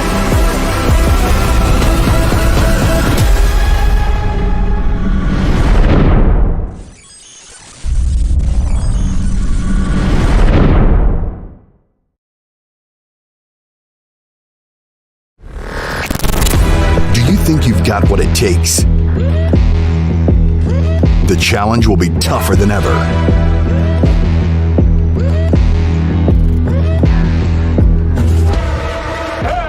In 2023, international esports has a new home. Over 100 nations fighting for the championship in a celebration of everything that makes esports great. Who will rise up to the challenge? Who will be the world champion?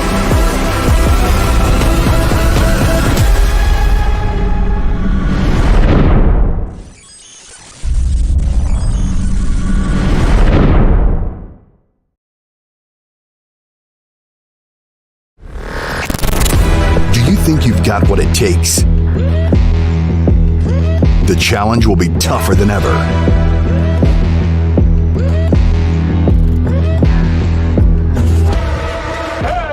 In 2023, international esports has a new home. Over 100 nations fighting for the championship in a celebration of everything that makes esports great. Who will rise up to the challenge? Who will be the world champion?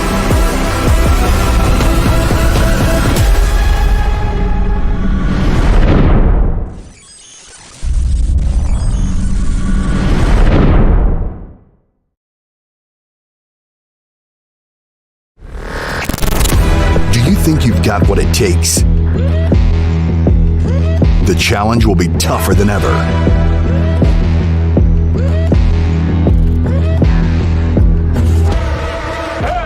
In 2023, international esports has a new home. Over 100 nations fighting for the championship in a celebration of everything that makes esports great. Who will rise up to the challenge? Who will be the world champion?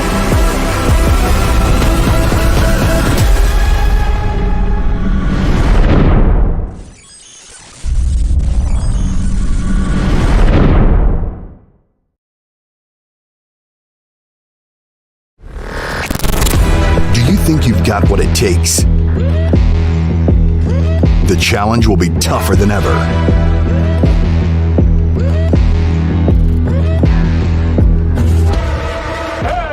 In 2023, international esports has a new home. Over 100 nations fighting for the championship in a celebration of everything that makes esports great. Who will rise up to the challenge?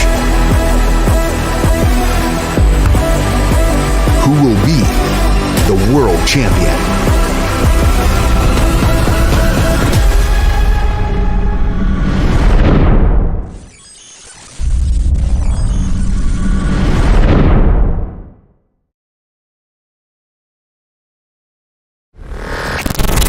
Do you think you've got what it takes? The challenge will be tougher than ever.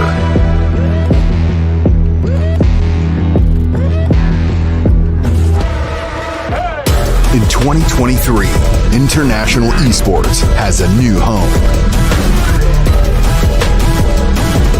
Over 100 nations fighting for the championship in a celebration of everything that makes esports great. Who will rise up to the challenge? Who will be the world champion?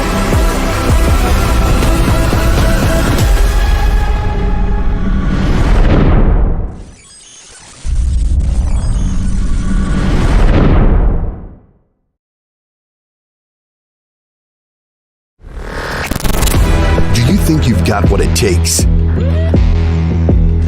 The challenge will be tougher than ever.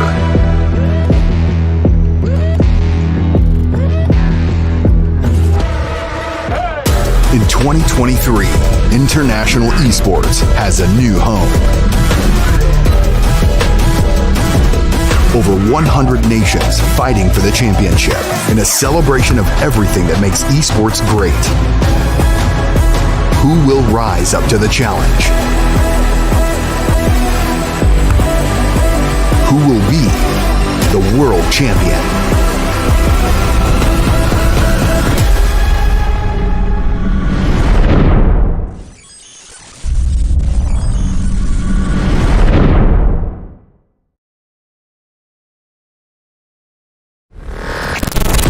Do you think you've got what it takes? The challenge will be tougher than ever.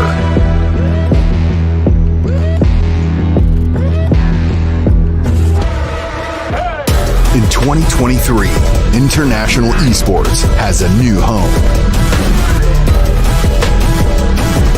Over 100 nations fighting for the championship in a celebration of everything that makes esports great. Who will rise up to the challenge? Who will be the world champion?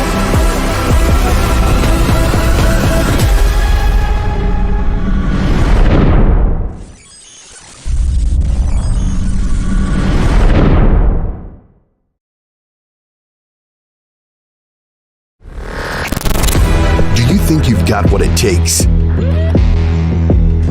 The challenge will be tougher than ever.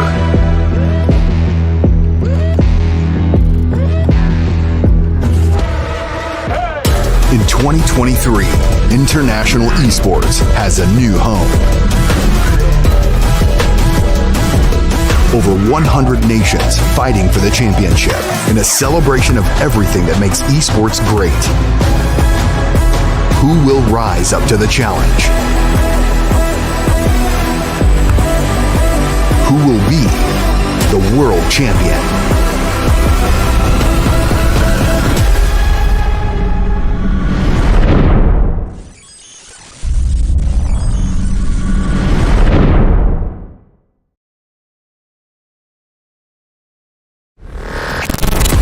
Do you think you've got what it takes?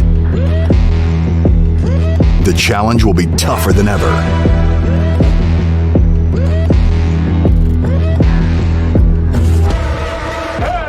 In 2023, international esports has a new home. Over 100 nations fighting for the championship in a celebration of everything that makes esports great. Who will rise up to the challenge? Who will be the world champion?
Welcome back. We are here with the third match. So we saw two interesting matches coming in from Erangel and Miramar. We saw TRQ getting the first chicken dinner, and then in Miramar we saw Game Over getting a high kill dinner.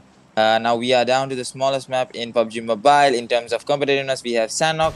So 16 teams. We have the team just dropping in their drop locations. But before that, Before getting into the details of the game, we have still one more game to go for the night to end. That's going to be an Wrangle.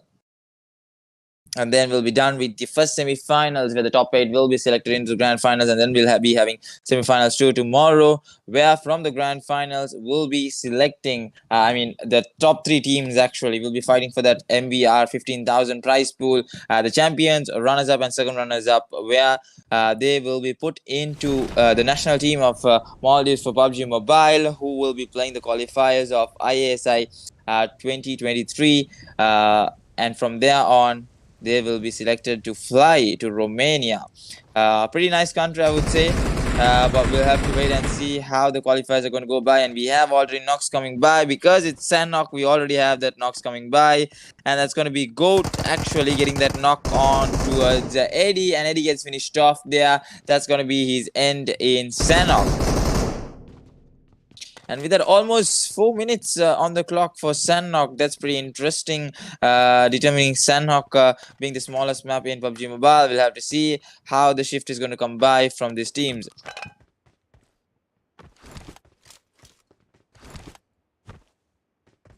And with that, we have one team already, I think, did not make it to the lobby. But along with that, we have still 15 teams who needs to move in towards that inner circle. We have only TRQ already at Painan. Going to be very, very comfortable with their loot. So no problem there. And with that, we'll have to see how the rest of the teams are going to be playing by.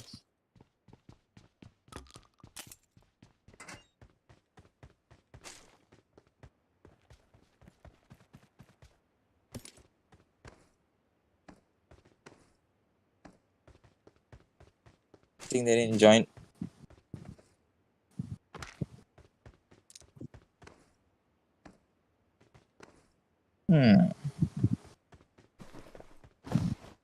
Okay, with that, we'll be seeing how the teams are going to be, moving in, how they need to get that chicken dinner. Now, 2 different teams getting 2 different chicken dinners, but still haven't been able to see that exact chicken dinner coming in from DENO or OTF. So we'll have to see how the teams are going to be playing this by. Right now, we have TRQ and GAMEOVR with that high kill dinners, who's going to surely ensure a spot for them at the grand finals.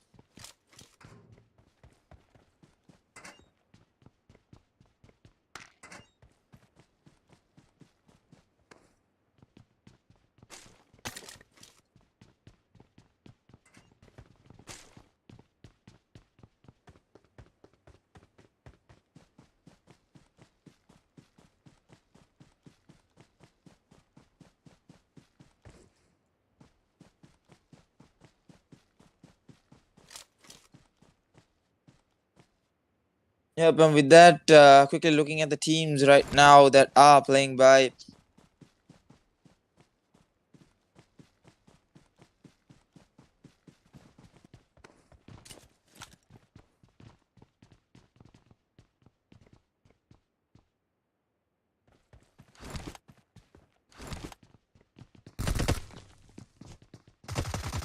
Yeah,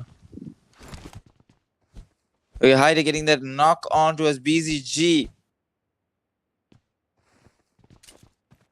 And that is going to be the end of him on towards OTF getting that 1 kill, but losing Eddie very early on with 1 minute on the clock to go by. So I think in terms of the settings given by IESF, yeah, I think the settings are pretty different to the normal competitive settings where we have the play zone string speed to ×1. That is why it's taking a long time for the matches to go by and for the teams, to cross paths. That is pretty interesting, to be honest. It's like a normal classic match for the players. So they have a long time to decide on what they have to do, a long time to decide on what they have to play.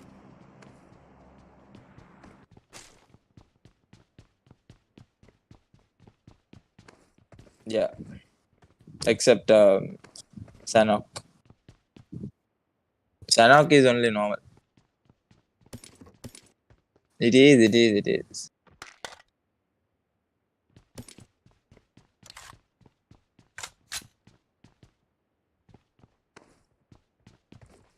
I think it is because of the stream. Their stream goes for short time.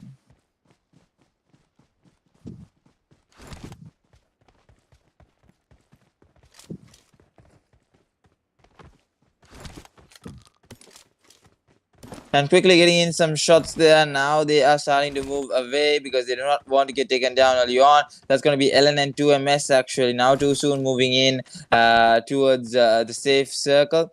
They are trying to get that loot sorted now. He's just moving in. He has the machine gun to work with, but that is not going to help him in the final few circles. Now with the circle closing in as well,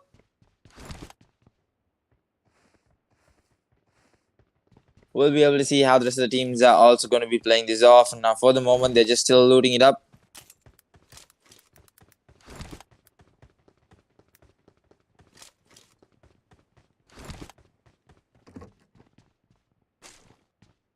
Give me a minute.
And with that, we have the first circle closing in. We have still 15 teams, still 57 of those players still alive because it's still taking the time, for the circle to close in. Now OTF's trying to focus on LN and 2MS, trying to spot out where these players are exactly. But with that, OTF still moving in. They know that the circle is going to come somewhere towards Painan, towards the far island of Sami, maybe towards Ruin. So let's see how the circle shift is going to come by. But in terms of Sandnock, I think it's going to finish pretty much quicker than how it ended up in Miramar. And BCG getting another knock on towards CND.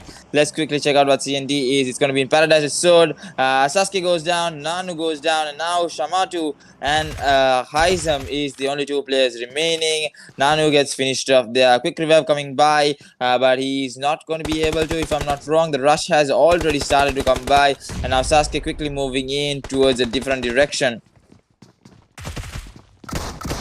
And now with that, with the DBS, trying to get the shots cleared. It's going to be Shamatu actually tries to go in with the DBS, but no, it does not connect. And the Vector is there. And now it's all down to Haizam all by himself, all alone. I'm not entirely sure what he can do at this point. He has to make his magic right now with that UMP. Let's see how further can he go by.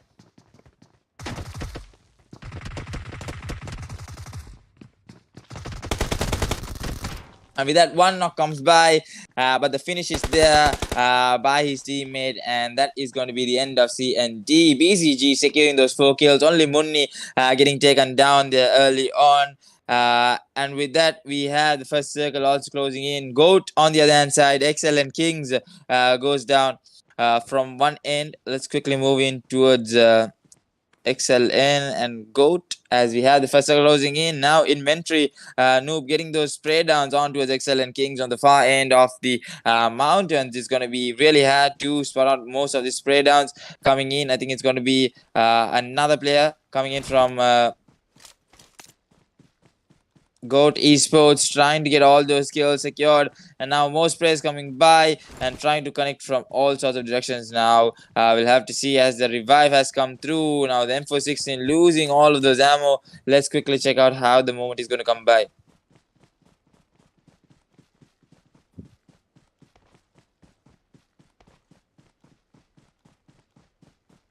And with that, we have excellent Kings moving in with the sprays on towards Goat, and Goat exchanging sprays. I think they're losing all of their ammo right now. Charlie goes down from Caster, who is so close towards them. They do not notice that one tiny player who is just there below them, and now it should be just a matter of time. And again, Invented Noob also goes down, trying to fall back. I think he's going to get finished off. Yep, that's going to be the end of him. And Excel and Kings are overpowering Goats right now from this fight. They are taking maximum advantage. Charlie is still down. I'm not entirely sure if he's able to get the revive. Yep, no, still not able to get the revive. And with that, we have the circle shrinking in. 36 seconds for the second circle to shrink in. And because it's Sandknock, I think we're going to see a lot of early fights with those rotations. And already 14 teams down. And now Goat Charlie is also going to get taken down, if I'm not wrong. And we are down to Goat having their last two players. It's going to be Admiral as well as Kaneki. So let's see.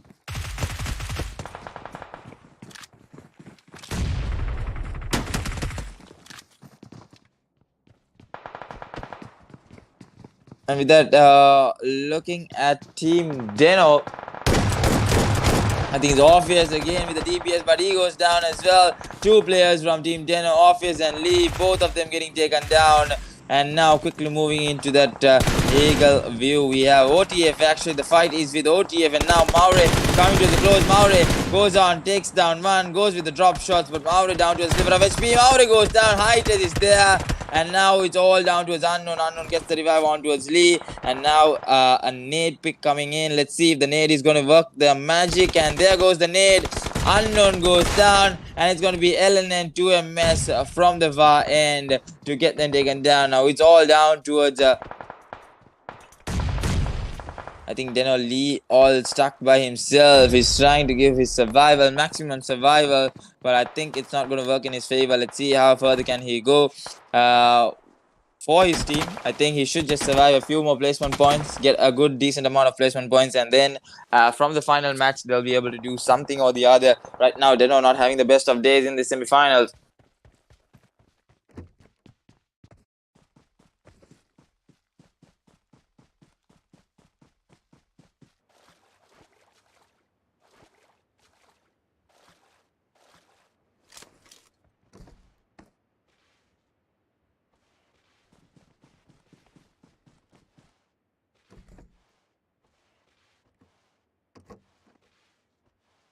Yep, and with that, I think Lee is still staying there, still not moving a muscle. He knows that he is pretty much surrounded. He can't just step out and try to take down OTF all by himself. So let's see what his game plan is. But game over on the other hand side, all the way from the other side of the riverbanks, trying to spot out the players of Team DENO.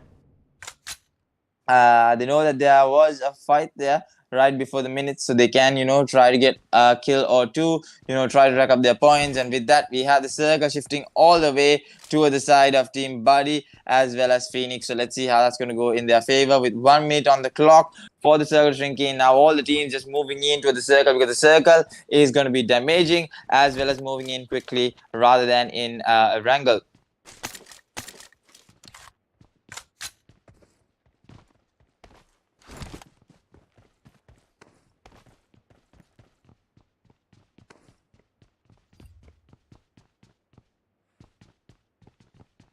And with that, we have 40 seconds for the circle closing. BCG again, trying to get those knocks, trying to get those kills onto the side. Already 4 kills secured by them. And it's going to be none other than AST who is doing some damage.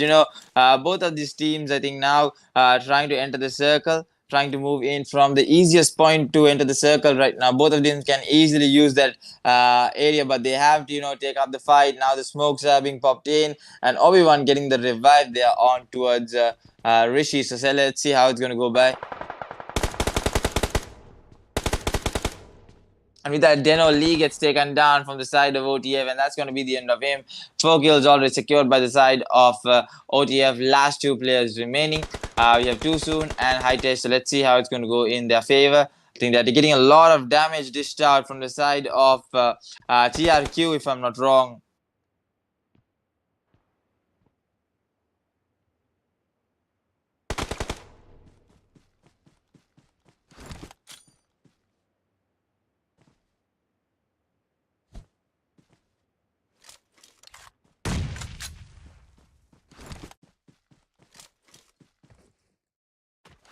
And with that, we have the circle shrinking in. We have the third circle almost coming towards the close. And then we'll be able to see how the teams are going to be battling out for that winner chicken dinner of this third match of the semi-finals of the IASI 2023 championship. So we'll be able to see how everyone is going to fight for the top 8 spots into the grand finals. We still have one more match to go for the night. Well, let's see. With that, we have the moments coming by, and that tuk-tuk goes by from the side of OTF. I think OTF trying to move as soon as possible, but OTF dishing out a lot of damage. They made a bad move there, and LNN was it LNN 2MS? I think it was the side of XLN actually. It was XLN Kings who was able to get that 2 kills secured. Now 4 kills on the board. Now they are starting to move in with the circle, damaging as well. They need to move sooner than expected all the way to the side of Ruins Tambang. That's where the circle is going to start ending. So let's see how it's going to be in once they start moving in. With that, AST goes down to the play zone. Now we are down to the last 12 teams. It's going to be pretty interesting for the teams who are coming into the circle. TRQ might be looking for their second chicken dinner as well as game over. But let's see if that is the case.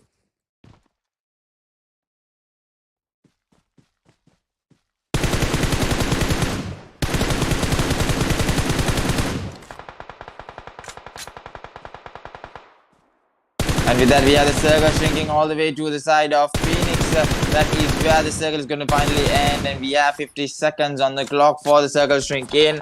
So let's see how the teams are going to be starting to move in. 12 teams, 38 players remaining. Anonymous coming into that action all the way from outside the circle, though. WTFUNK with the 2 players remaining. They are slowly moving in.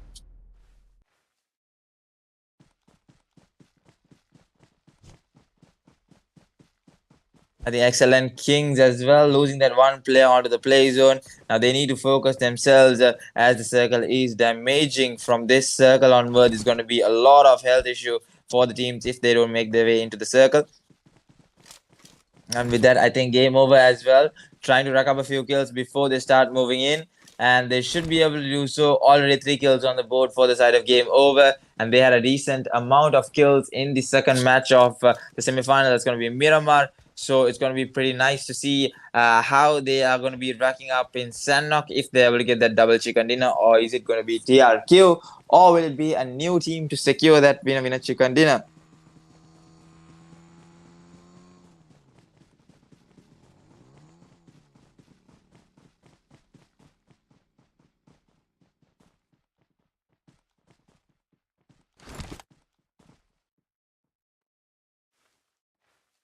With that game over now, slowly and steadily moving into the circle, with the circle shift coming by. We have the 4th circle shrinking in, and the last 10 teams alive, 29 players.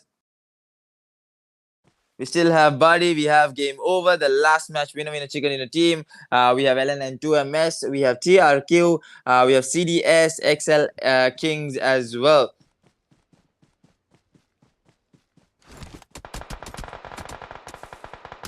Excellent, getting dished out a lot of damage, and nice spray down coming by. Game over, and now have to find a way to move into the circle. Now is going to be the hardest part. Once you start firing at each other, going on with the sprays, especially in terms of Sandhawk, it's going to be really hard unless you take the fight and then start moving in. So let's see how they are going to be starting to move in. Game over now, slowly and steadily, almost towards the edge, but they have team BADI right at that edge circle. So it's going to be Ibuko who's going to spot them up first.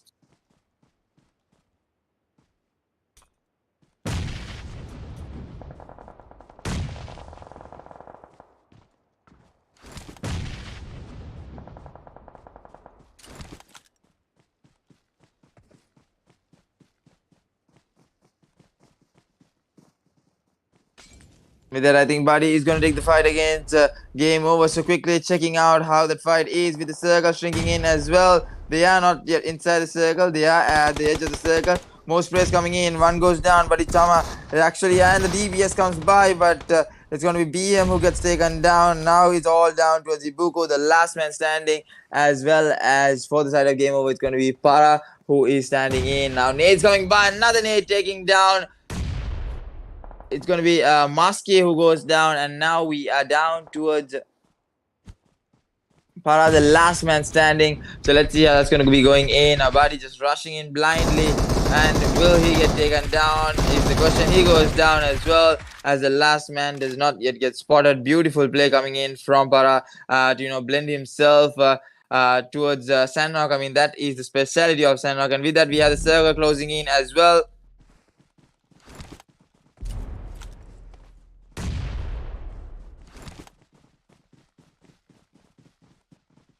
So we'll be able to see who's going to get that winner in a chicken dinner. We have the last 8 teams who is fighting for that top spot, and still we have TRQ, the only team surviving with that 4-man squad, now taking the fights as well. 5 kills on the board for them.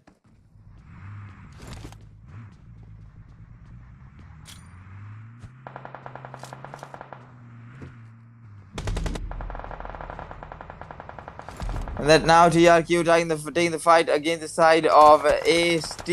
So let's see how that's going to be turning over. I don't think she's going to move a muscle. She's not going to make a single spot on, as she knows that she might be making the biggest mistake of her life. She can get more placements coming by. Last 7 teams alive. More teams going to fight for the top spot. Now with the circle shrinking all the way towards the open spaces, it's going to be pretty much easy for them to take the fights as well.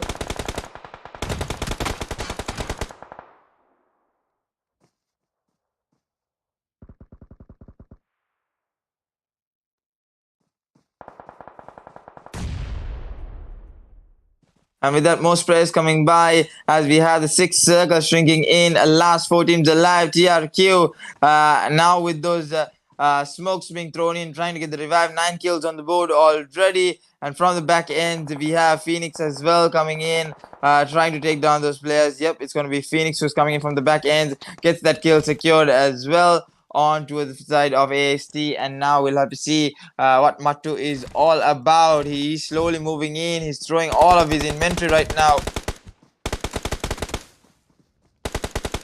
I think that was a pretty bad move coming in from Mattu. He should have just taken his knock, but let's see how it's going to be, as we have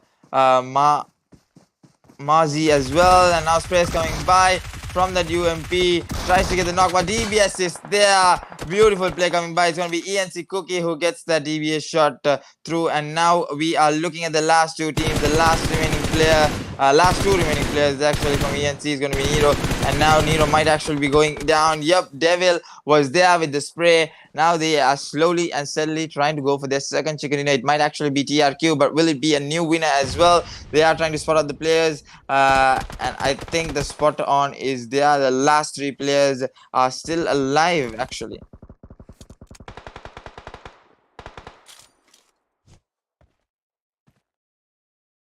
And then with that, we have the circle shift as well. It's going to be mostly favoring towards the NC, but let's see how is he going to move in as well. And with that, we have both teams who needs to move in. TRQ again. Nero goes down, and it's pretty much a 1-for-1 fair fight that is taking place right now between ENC as well as TRQ. Oh, beautiful nade coming in from Lucy, getting that 2 knocks. What a nade. 1 nade and gets 2. And now we'll have to see Cookie has to come in for that support. He's taking a long time actually to make his way to the support with those 2 players getting taken down. It's only the last man standing. It's going to be Jintu who can actually do some sort of a miracle right now. Trying to spot those players right now.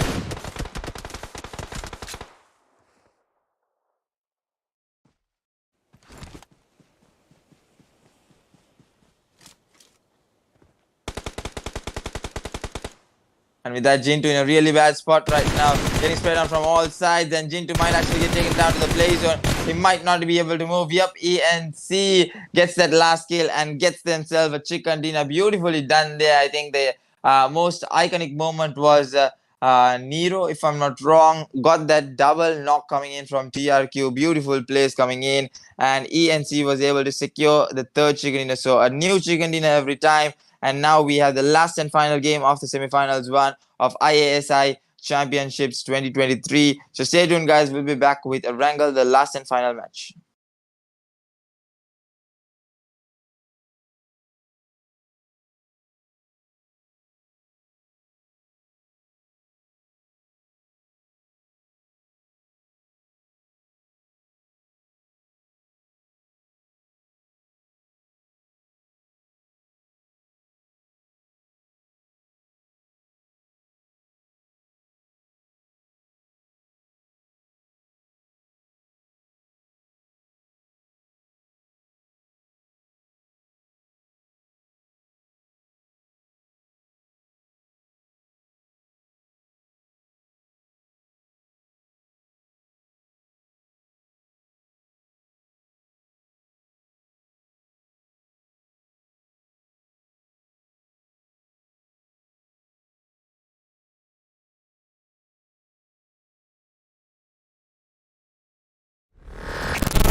think you've got what it takes? The challenge will be tougher than ever.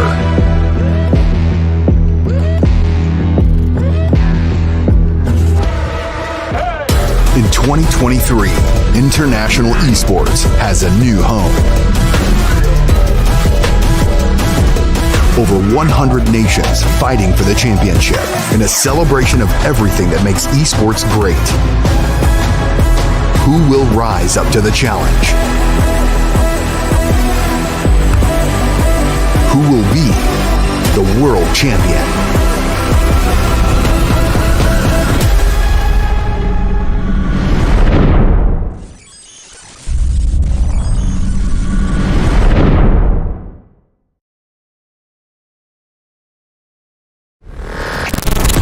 Do you think you've got what it takes?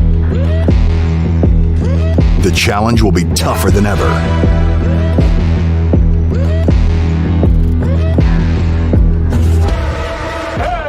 In 2023, international esports has a new home.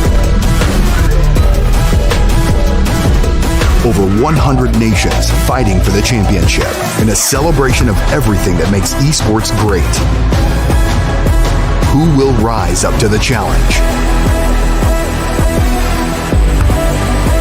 Who will be the world champion?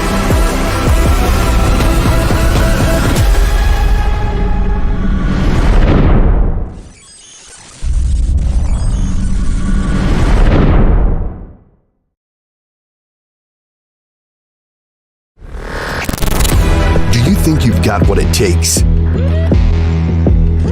The challenge will be tougher than ever.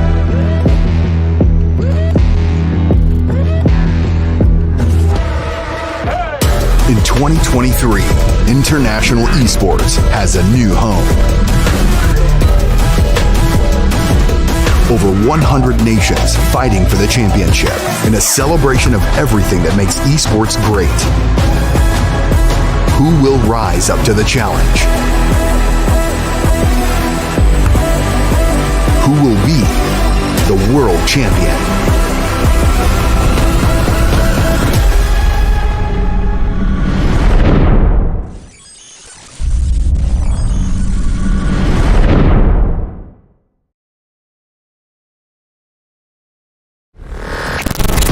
Do you think you've got what it takes? The challenge will be tougher than ever.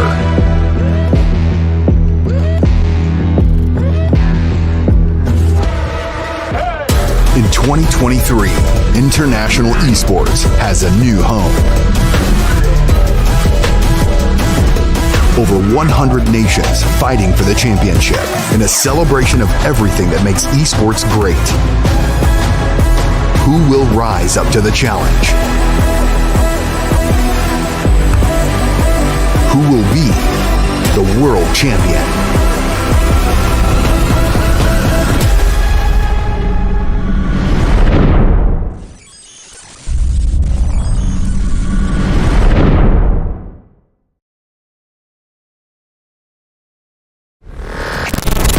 Do you think you've got what it takes? The challenge will be tougher than ever.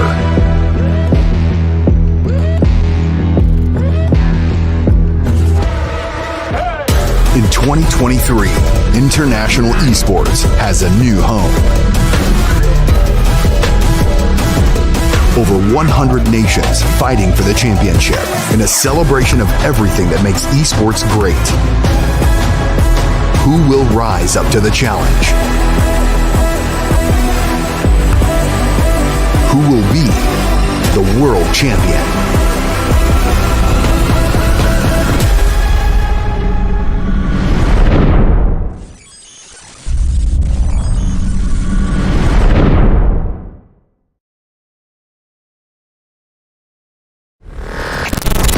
Do you think you've got what it takes?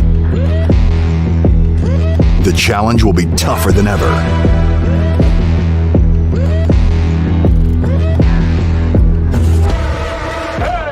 In 2023, international esports has a new home. Over 100 nations fighting for the championship in a celebration of everything that makes esports great. Who will rise up to the challenge?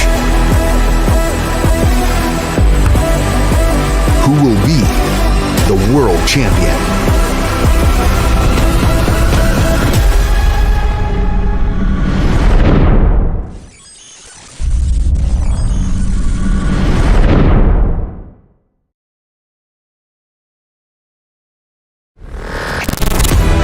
Think you've got what it takes? The challenge will be tougher than ever.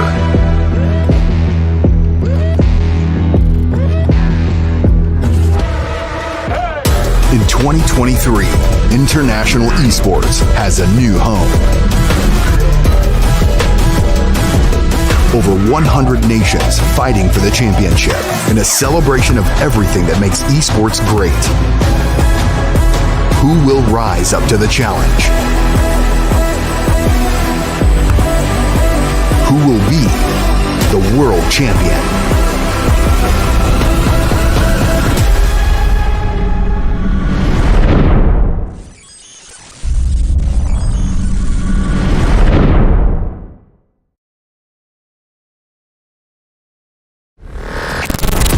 Do you think you've got what it takes? The challenge will be tougher than ever.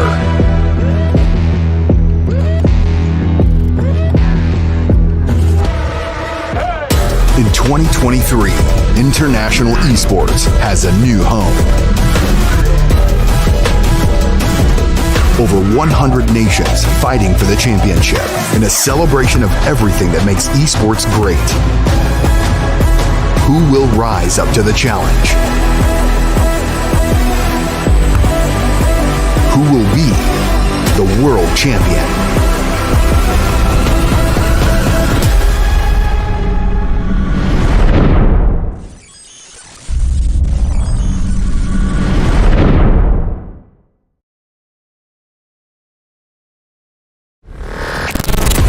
Do you think you've got what it takes? The challenge will be tougher than ever.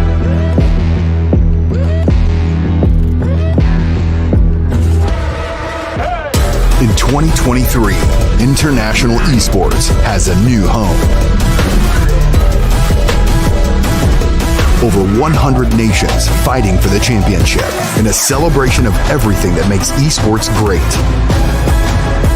Who will rise up to the challenge? Who will be the world champion?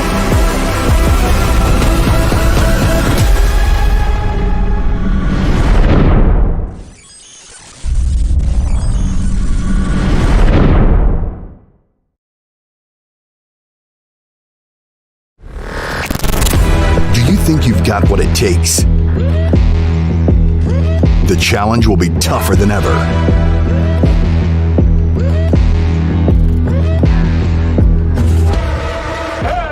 In 2023, international esports has a new home.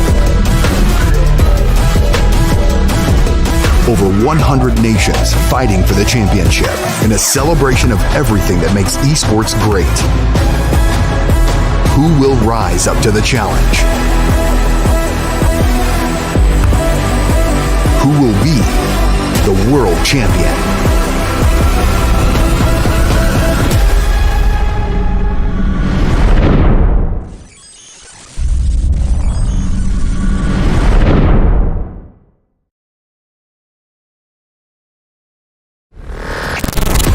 Do you think you've got what it takes? The challenge will be tougher than ever.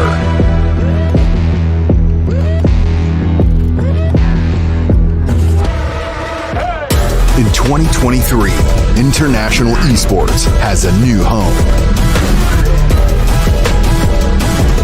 Over 100 nations fighting for the championship in a celebration of everything that makes esports great.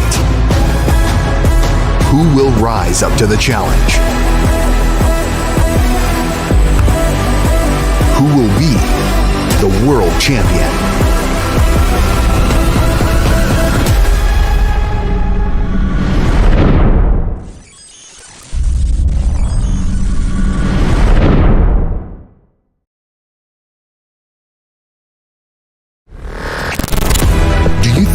got what it takes. The challenge will be tougher than ever.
Hello everyone, and welcome back again. We are here with okay, according to Hames, it's LASI 2023 World Esports IESF. So we are here with match 4, and looking at that, we have the first circle already shrinked in. We have 3 minutes for the second circle to go by. Already 3 teams taken down, and right now BZG is settling in the circle. I think this is the last and final game for the semifinals, Group 1, which is pretty crucial for the teams who are not able to get into their top spots. They need those little points to become into their top 8 spots so that they can go into the grand finals. Right about now, teams are very concerned about their rotations. OTF on the other hand side, we did not see a chicken dinner from them. We did not see a chicken dinner from DENO. So let's see how further are the teams going to go in from those rotations right now. OTF, I think it's led by none other than Eddie. Let's see how it's going to go by with the second circle shifting in.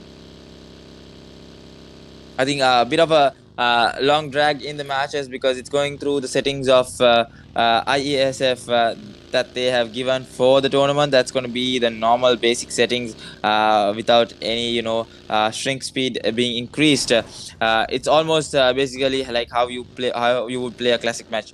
So with that, let's see how BCG. No, it's actually TRQ. How TRQ is going to go in with the rotations. I think it's going to be a zone towards Georgia Pole because I see the rotations coming in all the way towards the containers.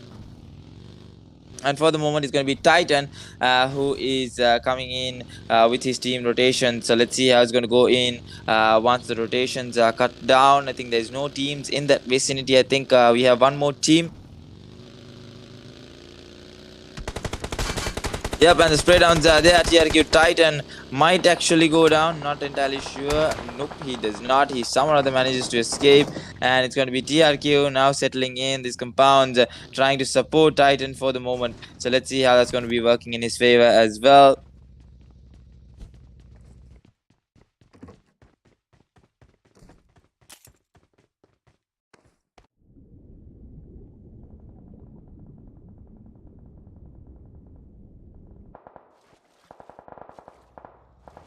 With that, I think we have that one player who decides to chase up TRQ, but I think now decides to back off from that instance. Yeah, it's going to be BZG who is in the vicinity, and along with that, Buddy Fox getting a nice sniper headshot on towards the player. I think a lot of multiple fights are breaking out with the rotations being cut by right about now. So let's see how BADI is as well going to get the top spots in this last and finale game of this match 4.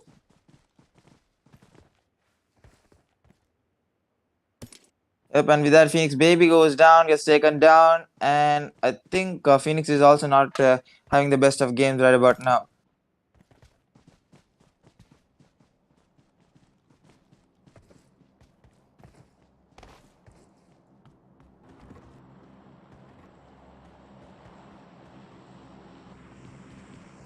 And with that team DENO, we have team DENO who is settling close towards Rozok. We haven't seen the best of matches from them as well of his unknown Lee and Maure. So let's see how further can they be going through as well as we have the second circle shrinking in.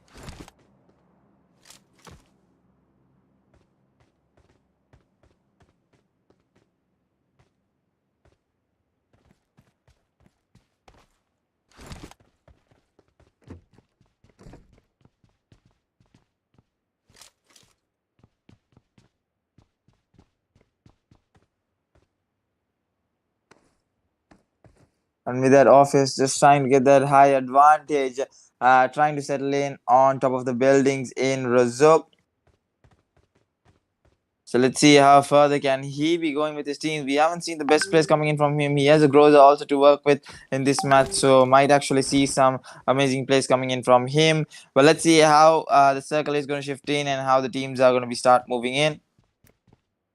Right about now, for the moment, it's going to be somewhat close towards Georgia Pole where teams can easily start moving in. So let's see how it's going to be after this circle. We have the third and the fourth, the most crucial ones. And then, moving into the tiny circles, all about those bloodbaths, all about how each other takes each other down. So let's see how LASI 2023 is going to end up with, we have the semifinals 2 happening tomorrow. So tune in same time. We have the same set of 4 matches, but different teams will be playing it out for that top 8 spots.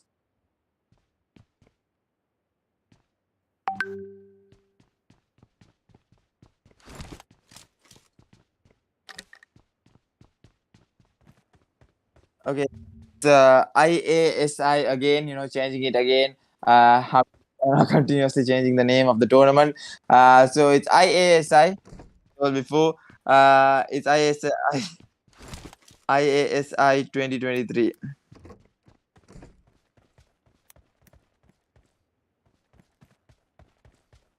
Really?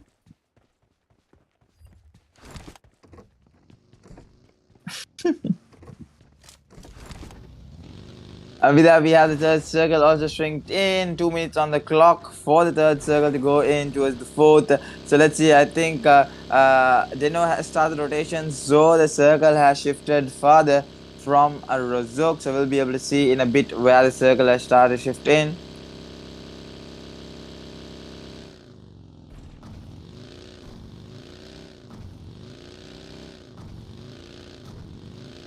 And along with that, we have OTF Heightes going in with his rotations, trying to settle in a good advantage point where they can get some decent amount of kills as well as that placement sorted. So let's see how further is OTF going to go in this match, and will DENO or OTF be able to get that final chicken dinner?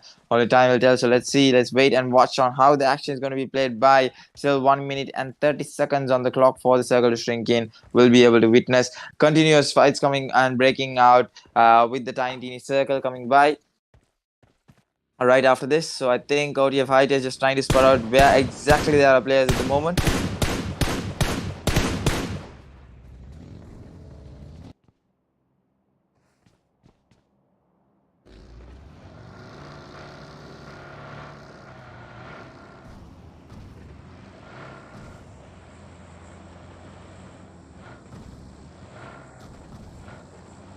Oh damn, that's going to be a big problem.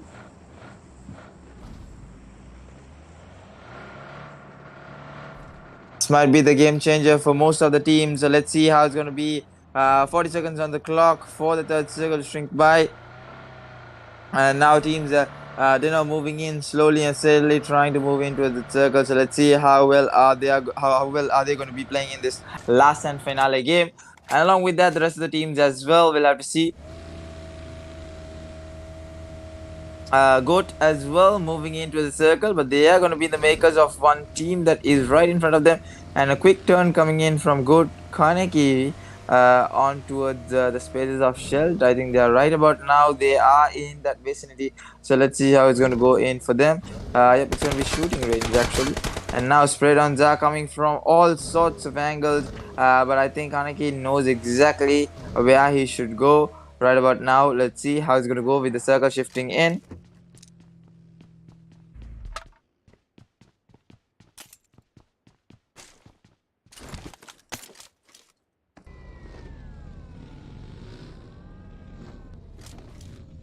With the spread on coming on to the side of CDS, if I'm not wrong, we'll have to see what is happening on that end as well with the circle shifting in. I think now with the rotations being cut off by a lot of teams who are already settled inside the circle, it's going to be a bloodbath in this last and finale game. The top 8 spots going to be the most toughest, and with that, I think OTF has the dead center of the circle along with BCG.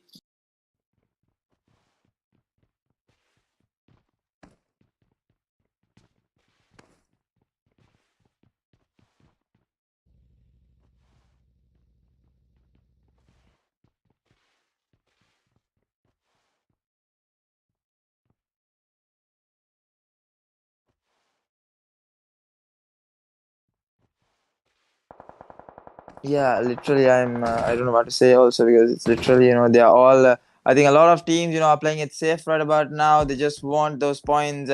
They want to go into that grand final. The top 8 is all they need, and then they can come up with whatever new strategy they have to. But let's see. After this, we'll be able to see the points table will be announced through the groups to see who is qualifying. And right now, the fourth circle also.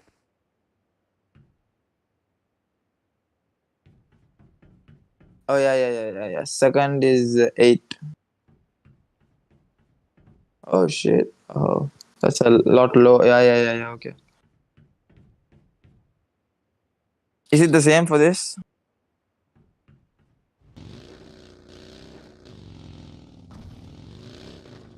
Oh, right. And with that, I think, yep, we are having a bunch of teams now moving in towards the circle. I think OTF having the better of the circle.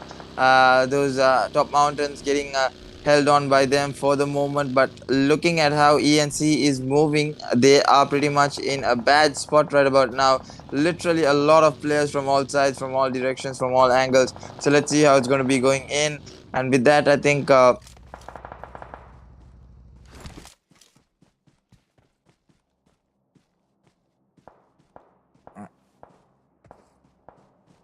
with that, I think TRQ also going down for the side of OTF, as I see on my kill feed. And with that, now ENC trying to get that spray down on towards one of their players. So let's see how that's going to be working in their favor. Now TRQ in a bad spot. TRQ, another player goes down. And it's going to be Eddie who secures the kill for the team.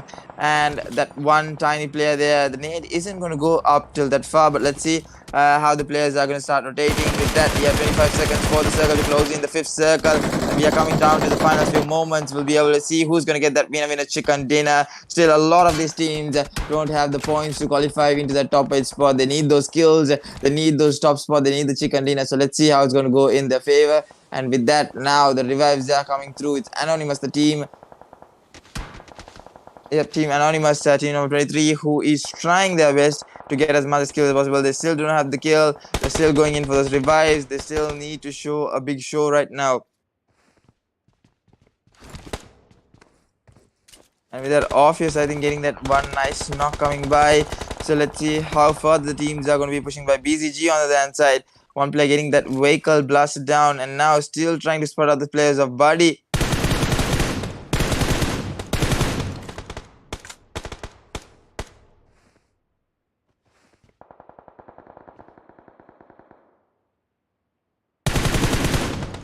Their height is going with the sprays. Eddie getting taken down there by TRQ. And now we are having back-to-back fights taken down. And TRQ goes down as well. That's going to be the end of TRQ. And Buddy Fox going down for the side of BZG. BZG is having the advantage of having the edge of the circle. But there are players who are going for a swim as well. So let's see if they are able to secure those kills on time.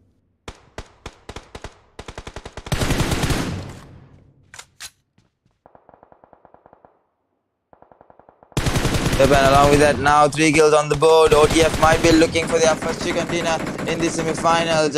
So much of momentum being built right now around them. And with that, we have the 5th circle also closing in. It's a downtown open space right now, and game over on the dance side. So many of these nades being thrown in by OTF right now. So we'll have to see what is going to be the situation. So many nades being thrown, and we have the revives also coming through now. DENO, they might actually be able to pull this off. We'll have to see how the fight ends up between the side of OTF as well as DENO.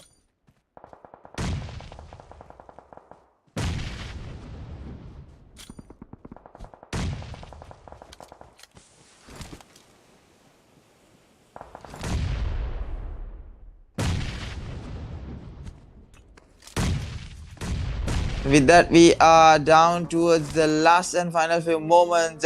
We have 12 teams still alive. Everyone wanting a piece of that action. Everyone wants to make it into the top 8 spots. And right now, a lot of teams are at risk as well with low points under their name. They have a lot of catching up to do. And with that, I think game over, moving in towards a pressure situation, and he's taking a whole lot of damage. This might be his moment right now. He needs to secure it. I think that quick 1v1 coming in, and he gets taken down. That's going to be game over. Beeman, if I'm not wrong, gets taken down, and now Para is the only player remaining for the side of game over. So let's see if that survival instinct is going to click in for the moment.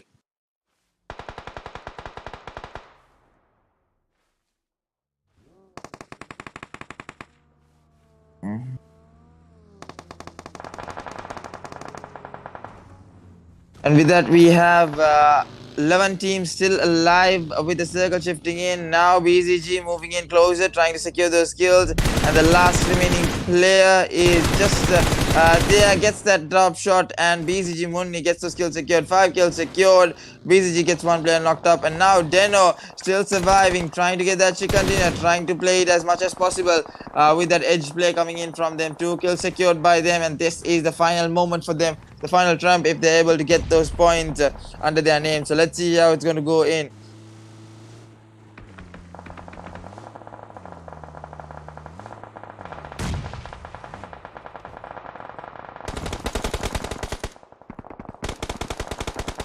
With that, we are down to the last 9 teams now. DENO trying to spray, trying to throw all of their nades, but there is literally no one there at the moment. Everyone has just hit the lobby, and we are down to the last 8 teams, where 2MS is also getting their kills secured from all sides and from all angles.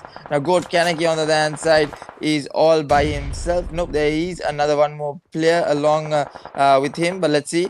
I think he has the better of the circle. All he needs to do is just hold it down for the moment.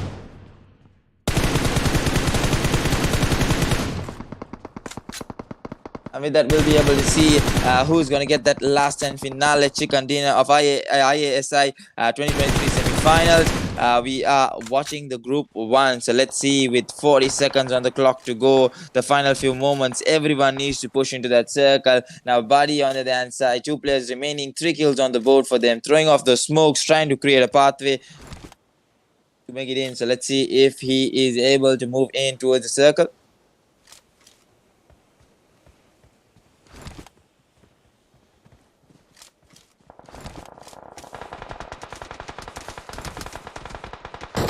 That now moving in, BADI is having a hard time as there are players from all sides, from all angles, now trying to spray him down. Goat Kaneki on one angle, you know, trying to throw off those nades, trying to throw off the smokes. I think he has a beautiful net going in, but he gets taken down there by BADI Matu, if I'm not wrong. And now the spray downs are coming by. They are trying to get the revive through, but it's going to be a hard and tough call, as there are players coming in from above as well, trying to conquer this circle, trying to conquer the inner circle, with the circle closing by, coming down to the last and final few moments, everyone trying to fit themselves in the circle. 5 teams remaining.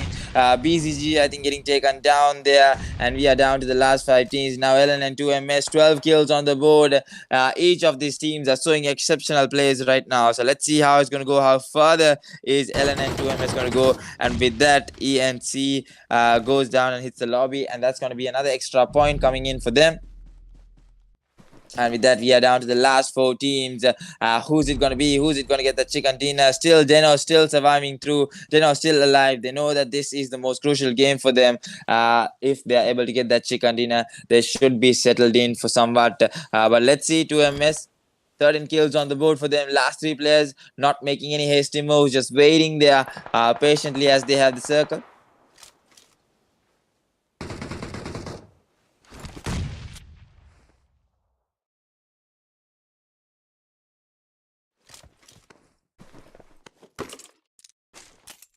And with that, 2MS Toxic, a quick loot coming in from him, and now starting to move to the circle. So much of damage coming in from all sorts of direction right now.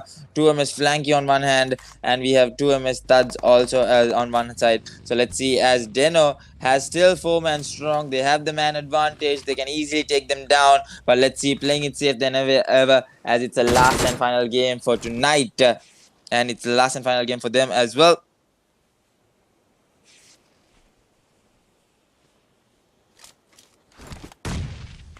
And with that, still 13 kills on the side of 2MS, as we have the circle shifting in.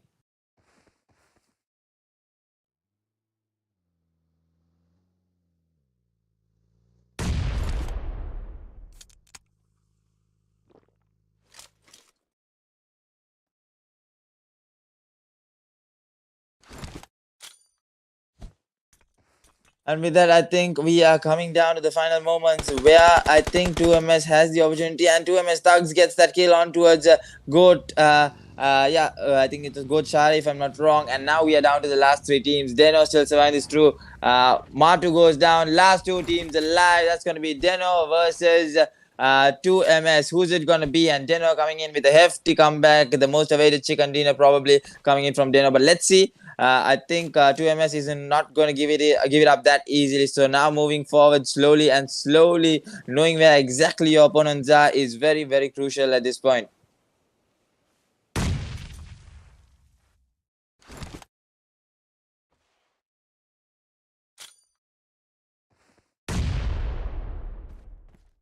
And with that now, nades are being flying and nades are being thrown right now, trying to get at least that one knock now.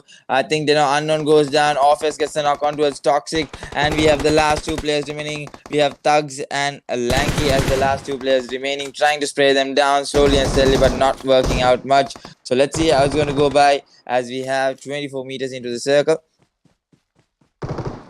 And now moving in slowly and steadily, DENO having the circle. It's going to be a rush coming by, trying to spot out that players, slow and steady. And Orpheus does it for the team, and Team DENO gets that winner chicken dinner in the last and final game. And that is how the matches have ended. 4 different chicken dinner teams, and now for sure those 4 chicken dinner teams are going to qualify into the grand finals. But the next 4 is what we have to wait for, who hasn't got that chicken dinner yet under their name. So I think the points table will be announced through the groups, and we'll be coming back tomorrow again with semi-final 2, where we will be seeing 4 interesting matches. So thank you so much everyone for tuning in today to watch IASI 2023 Championship.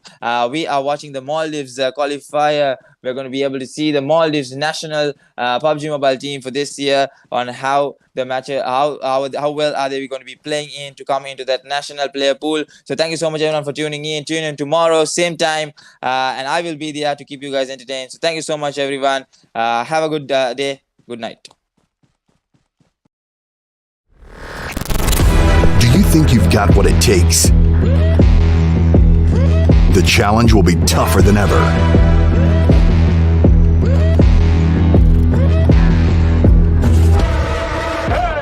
In 2023, international esports has a new home. Over 100 nations fighting for the championship in a celebration of everything that makes esports great. Who will rise up to the challenge? Who will be the world champion?